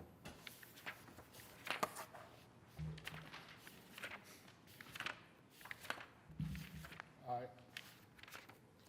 And Commissioner Hinkle votes aye. Thank you. We're now in line for item, the motion passes. We're now in line for item 15. This is What we SPUD get? 1511, application to rezone 205 North Douglas Avenue from R3. Same spot. Oh, Fallon Brooks, 733 North 22nd, here representing the applicant. I have nothing to say about this one, just, there's an existing building there, and it currently doesn't meet the base zoning after the lot split, so we're just trying to make sure that that happens, and then we've added a live-work use and a multifamily, or duplex option, in case he tears it down, so that's it. I like the cool stuff you all do in this area anyway. Commissioner Govine? Thank you. Similar to the last one, although I did go by the site and notice there's a home under construction on the site, right? Am I, Oh, on Is that- the front lot, yes, it's been split. okay, so you're, Yeah. okay, you're not dealing with the home that's currently under construction at on the corner? 1301, Yeah, you're just we're dealing in with the the back shop part. building? 205 North Douglas, yeah. Okay. Sorry, that's not clear. Well, yeah, and I wanted to have the chance to get a little more info on this from you, but yeah, we haven't had a chance to connect. So I didn't have any immediate concerns. I don't know if any other commissioners do. I had one question that I had noted here, architecture, future development to meet requirements of adjacent governing design district where applicable as amended. That may have been a leftover from another. Shouldn't be any design districts, this shouldn't be subject to any design districts, is it? No, it's not. I was just scratching my head a bit, is It's all, so I thought I probably what might need to- happened is I filed a SPUD at the same time that was in a historic district. Okay. And that language may have been left in there because I probably copied the file and then just altered it. Okay, so what is the plan? Is the plan to knock that shop building down and build a? I'm not entirely Something sure. I there? think for right now, his plan is to utilize that as a base. Okay. Lives down the street. He does a lot of development in the Metro Park area. And so mostly it's storage for tools and things like that. And then in the long run, the idea is to build a duplex there, but that's years down the road. So that's why we did that in the zoning for future development. Okay, yeah, and so, I mean, based on if a new building were to be built on the site, it would be subject to Yes. the usual restrictions, then otherwise, we're just looking at the same metal building that's sitting there now. Yeah. I didn't have any. And that's what we tried to prevent concerns, there. but- Just requiring a certain amount of, masonry and siding and things like that instead of a metal shop building. Mm-hmm. Does anyone else have any questions on this one, or? Well, now I'm confused. He's going to continue to make use of what is basically an industrial use of the property? No, so currently it's like a little shop building that was behind the house and then somebody split it off, sold it. And it doesn't meet the setbacks currently of the base zoning district. And so that's what the SPUD was for. And also to add the use of live work. Like if he wants to rent it to someone that's going to use it as storage for something like, tools, which is what he's using it for now. He owns a roofing company. And so that's really what that kind of live work use is. There's also like a little living space in the back. And so that's why we did it that way. If that makes sense. I'm just looking at this for the first time. You may want to take a hard look at that. I'm not sure you're zoning yourself out of the use you make of it now. I mean, if it's R3, even with a live work, I'm not sure you're going to be allowed to make that kind of use of it. Would it still be, I don't think it's still non-conforming if you rezone it, so you better make sure that you can make the use you want to make of it now with the zoning you're asking for.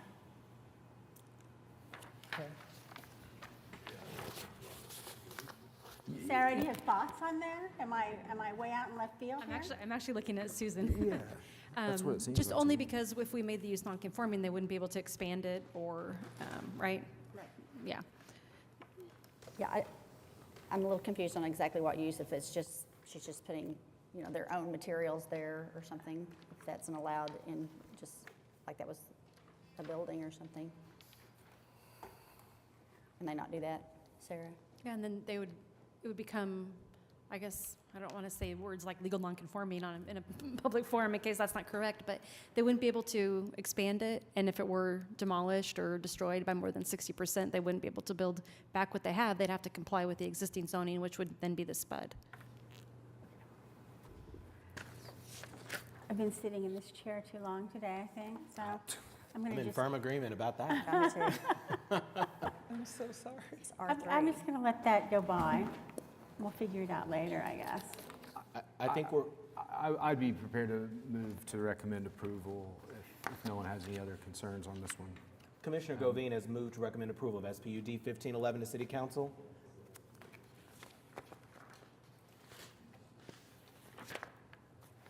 That motion's been seconded by Commissioner Hinkle. Please cast your votes when available.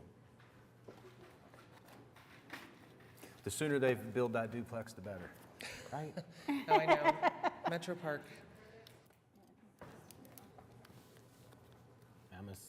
And the motion passes. Thank you, Thank guys. you. Okay, we made it. I believe there are no additional items. We're now in line for communications and reports and planning commission committees. No reports, committees? Planning commission members. Commissioner Claire. I don't know, I'm contemplating. I was dared. No, nothing for me. Commissioner Powers. Commissioner Privet. Commissioner Hinkle. Keep the Odom family in your prayers. Thank you. Commissioner Govine.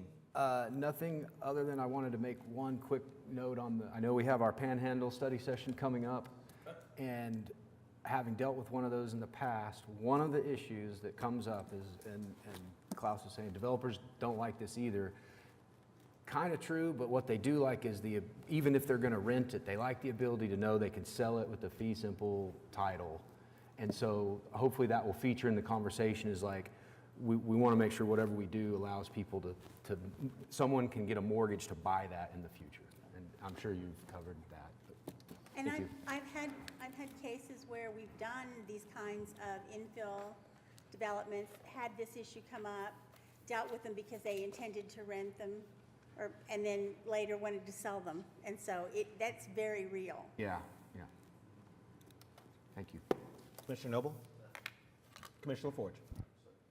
I will say that for those who have not heard, my wife and I are expecting a baby on April 10th, and we are very excited about it, but that will mean that I will not be at the next Planning Commission meeting, and so you'll be in very good hands with Commissioner Claire. So I'm assuming that I'll be able to come to the second meeting in April, but not promising to do so.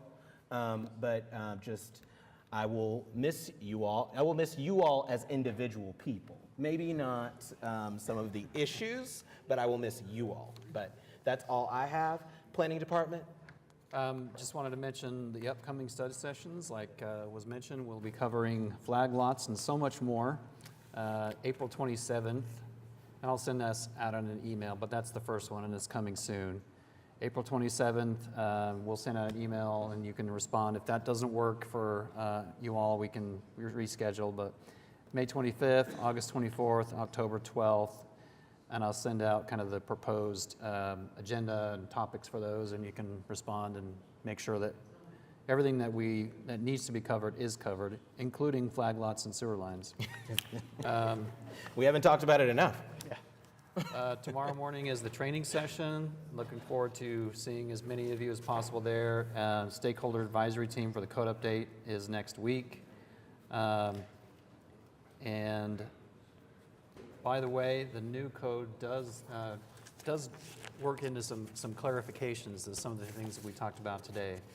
for example, the setback issue and whether the zoning or the plating trumps. So I've been furiously taking notes, so the things that we talk about on a day-to-day basis, we're kind of stress testing the new code for as we go to the extent we get it. But so that's, we're excited to take another step forward next week and start getting more information out. So that's, good question. There are issues with the sign code? What? Okay. We'll be here for another hour, Commissioner Yeah. Hinkle. Municipal Counselor's Office. Citizens to be heard. Sounds like none. Other business, seeing no further business, we are now adjourned.